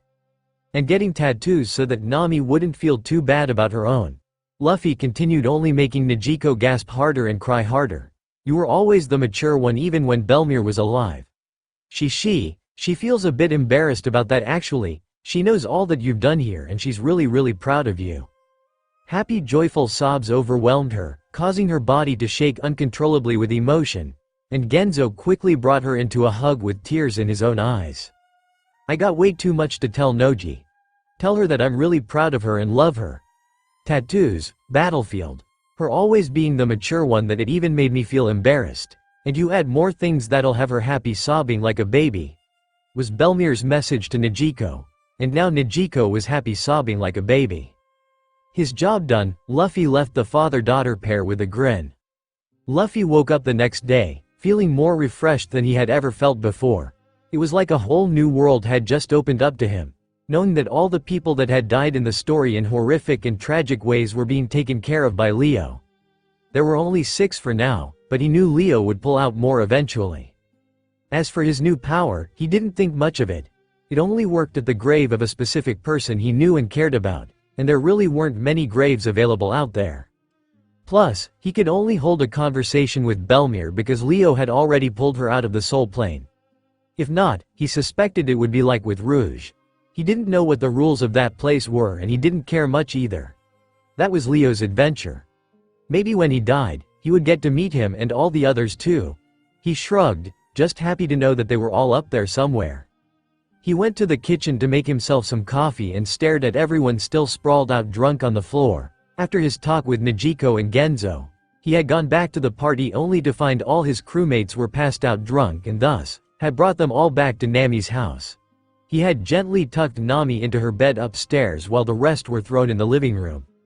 The smell of the coffee made them slowly wake up, groggily groaning, and a few minutes later, they also came to the kitchen to drink water or eat something. Luffy cheerfully greeted them with a loud, "Good morning," which had them snapping at him to not talk so loud before Sanji started making hangover drinks. Nami eventually came down too, relatively sober than the rest. They were all eating and talking when Nijiko came in with a bright smile on her face humming to herself. She spotted Luffy and her face brightened up further. "Good morning, Luffy," she enthusiastically greeted him, ignoring everyone else in the room. "Morning, Noji," Luffy greeted back with a smile. She see him tight, kissed him on the cheek and said, "Thanks for last night. It was the best night of my life." Luffy just hummed with a smile before she carried on as if nothing had happened, humming to herself before picking up some food and left saying, "Going to Genzo's house." Luffy kept on eating but soon noticed the silence in the room. He looked up to see that all his crewmates were staring at him, mouths ajar. "What's up?" "You damn shitty captain," Sanji cried. "You slept with my sister?" Nami shrieked, a hallucinatory volcano erupting behind her.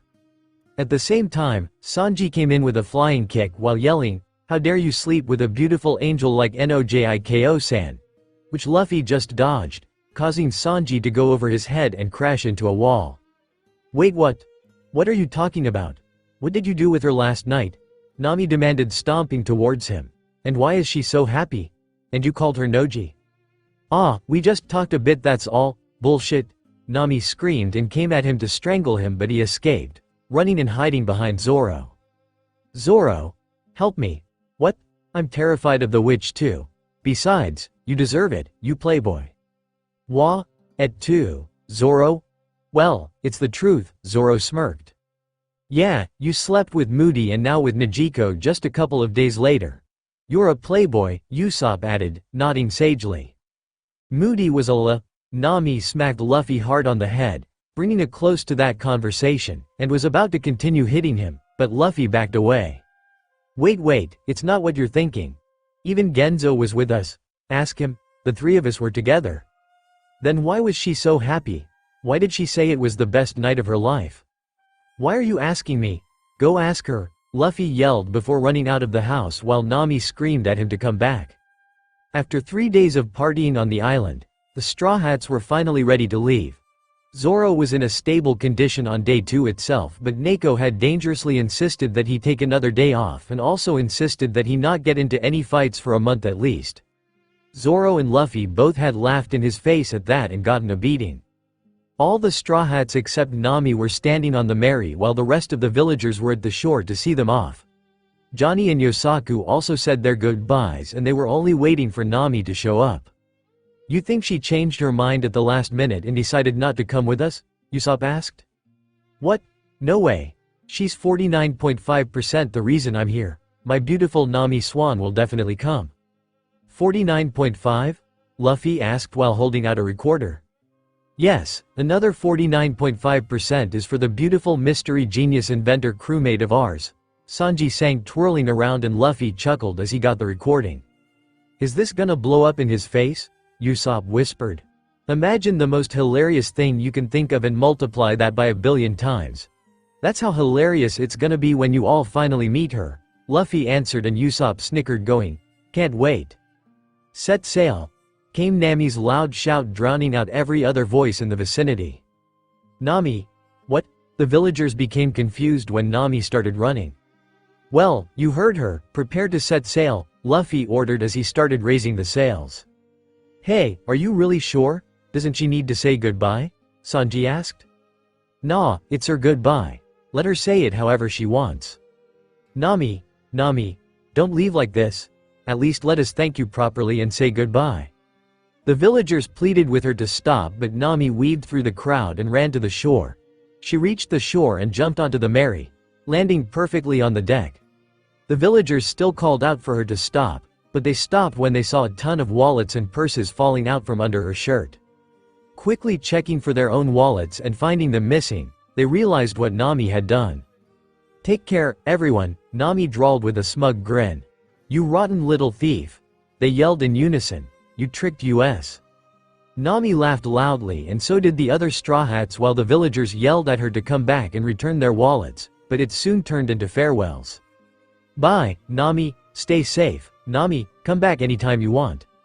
"Goodbye, everyone," Nami yelled, waving at them with a bright smile. "I'll be off now."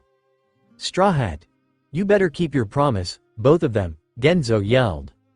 "Come back soon, Luffy, I'll be waiting," Nejico yelled happily, waving goodbye. Luffy gave them both a thumbs up with a grin. The first promise he had made Genzo was the one about protecting Nami's smile. The second promise, which he had made to Nejico too, was to somehow let them talk to Belmere. They had grabbed him the subsequent nights too and asked him to summon Belmere again while they hid in the bushes far away, but it hadn't worked. And the two were left disappointed. So, he had promised them that by the time he came back, he would have learned how it worked and if it was even possible to let them talk to Belmere. And hence, Nejico's enthusiasm in wanting Luffy to come back soon so that she can talk to her dead mother, but to the Straw Hats who had heard the "best night of my life" comment, it seemed a little different. Luffy gulped, feeling piercing gazes from some of his crew. "Damn playboy," Usopp grumbled. "Shitty captain," Sanji cursed through gritted teeth. Zoro stayed silent but looked at Luffy with amusement. "Even my sister," Nami said darkly before walking up behind him and was about to grab his neck, but Luffy ducked out of the way. "Tell me what you did with her, or I'll throw you overboard," she threatened regardless. "Not this again, I told you to ask Noji." "I did," she hissed, feeling irritated at his use of a nickname for her sister, "and she told me it's a secret between you and her." When I pressed on, "She told me to ask you, and you tell me to ask her. For the last 2 days, I've been running around you two, and I'm getting no answers. What did you two do?" Luffy sighed. "Come on, it's your farewell. Say goodbye to your home. Who knows when you'll get to see it again. Tell me now." Luffy rolled his eyes before pointing in a random direction. "Look, it's a dinosaur." While Usopp and Sanji fell for it and looked, Nami lunged at Luffy yelling, "I'm not gonna fall for that." She. Luffy laughed as he ran and Nami chased him around the deck. East Blue Marine HQ. It was early in the morning when people were lazily coming in to work that they received a strange call. "Hello." A Marine picked up the snail and talked in a bored tone. "East Blue Marine HQ. Please state your rank and purpose of call." "DDD demon," was the first word that was said. "No," screamed, and the Marine grumbled in irritation. "What the there's a demon. A demon? Fuck you. Whoever you are, stop prank calling." The Marine spat and cut the call. Just a few seconds later, the snail rang again and he picked it up. "How dare you hang up on me? Listen man, it's early in the morning. I'm Captain Nezumi of the 16th branch. Well, you should have opened with that then instead of yelling demon like a crazy person." The other end got silent and the fear in Nezumi's voice was back. I need to issue a bounty on a demon." "A bounty on a demon? A demon? Yes, a demon? Yes. He was a terrifying demon, right? You don't believe me? Well, you are shouting about a demon. Are you one of those people who say that there are mole people living at the center of the planet?" "No, I saw a demon." Do you have the picture of this demon and its name?" "Yes. I'm sending it now. Issue the highest bounty on this demon. He dared to attack me and I'm sure he'll attack humanity soon too." "Good God, you are psychotic." The Marine sighed as the pick snail received the image and printed it. It showed the image of a kid in a straw hat with a wide smile looking directly at the camera. "It's a kid." "No, don't let his APPE a demon. And what exactly did this demon do?" "He took down Arlong's whole crew." "Okay, now we're getting somewhere. His name?" "Demon Luffy." "Yeah, I'm not calling him Demon Luffy. We already have a demon child epithet for someone else. So, it's just lazy branding bias if we called him that." "But he's a demon, right? Give me more details." "He's a demon. Anything other than that. Please." He's a demon, goodbye. He said, cutting the call. He didn't know what had happened, but looked like Nezumi was mentally scarred. Not my problem. The snail rang again a few seconds later and he picked it up. Are we ready to talk like normal adults? Yes. Yes. Just issue a bounty on this demon. Tell me what he did, or I'm cutting the call and won't receive it again. Okay. Good. Now start from the beginning.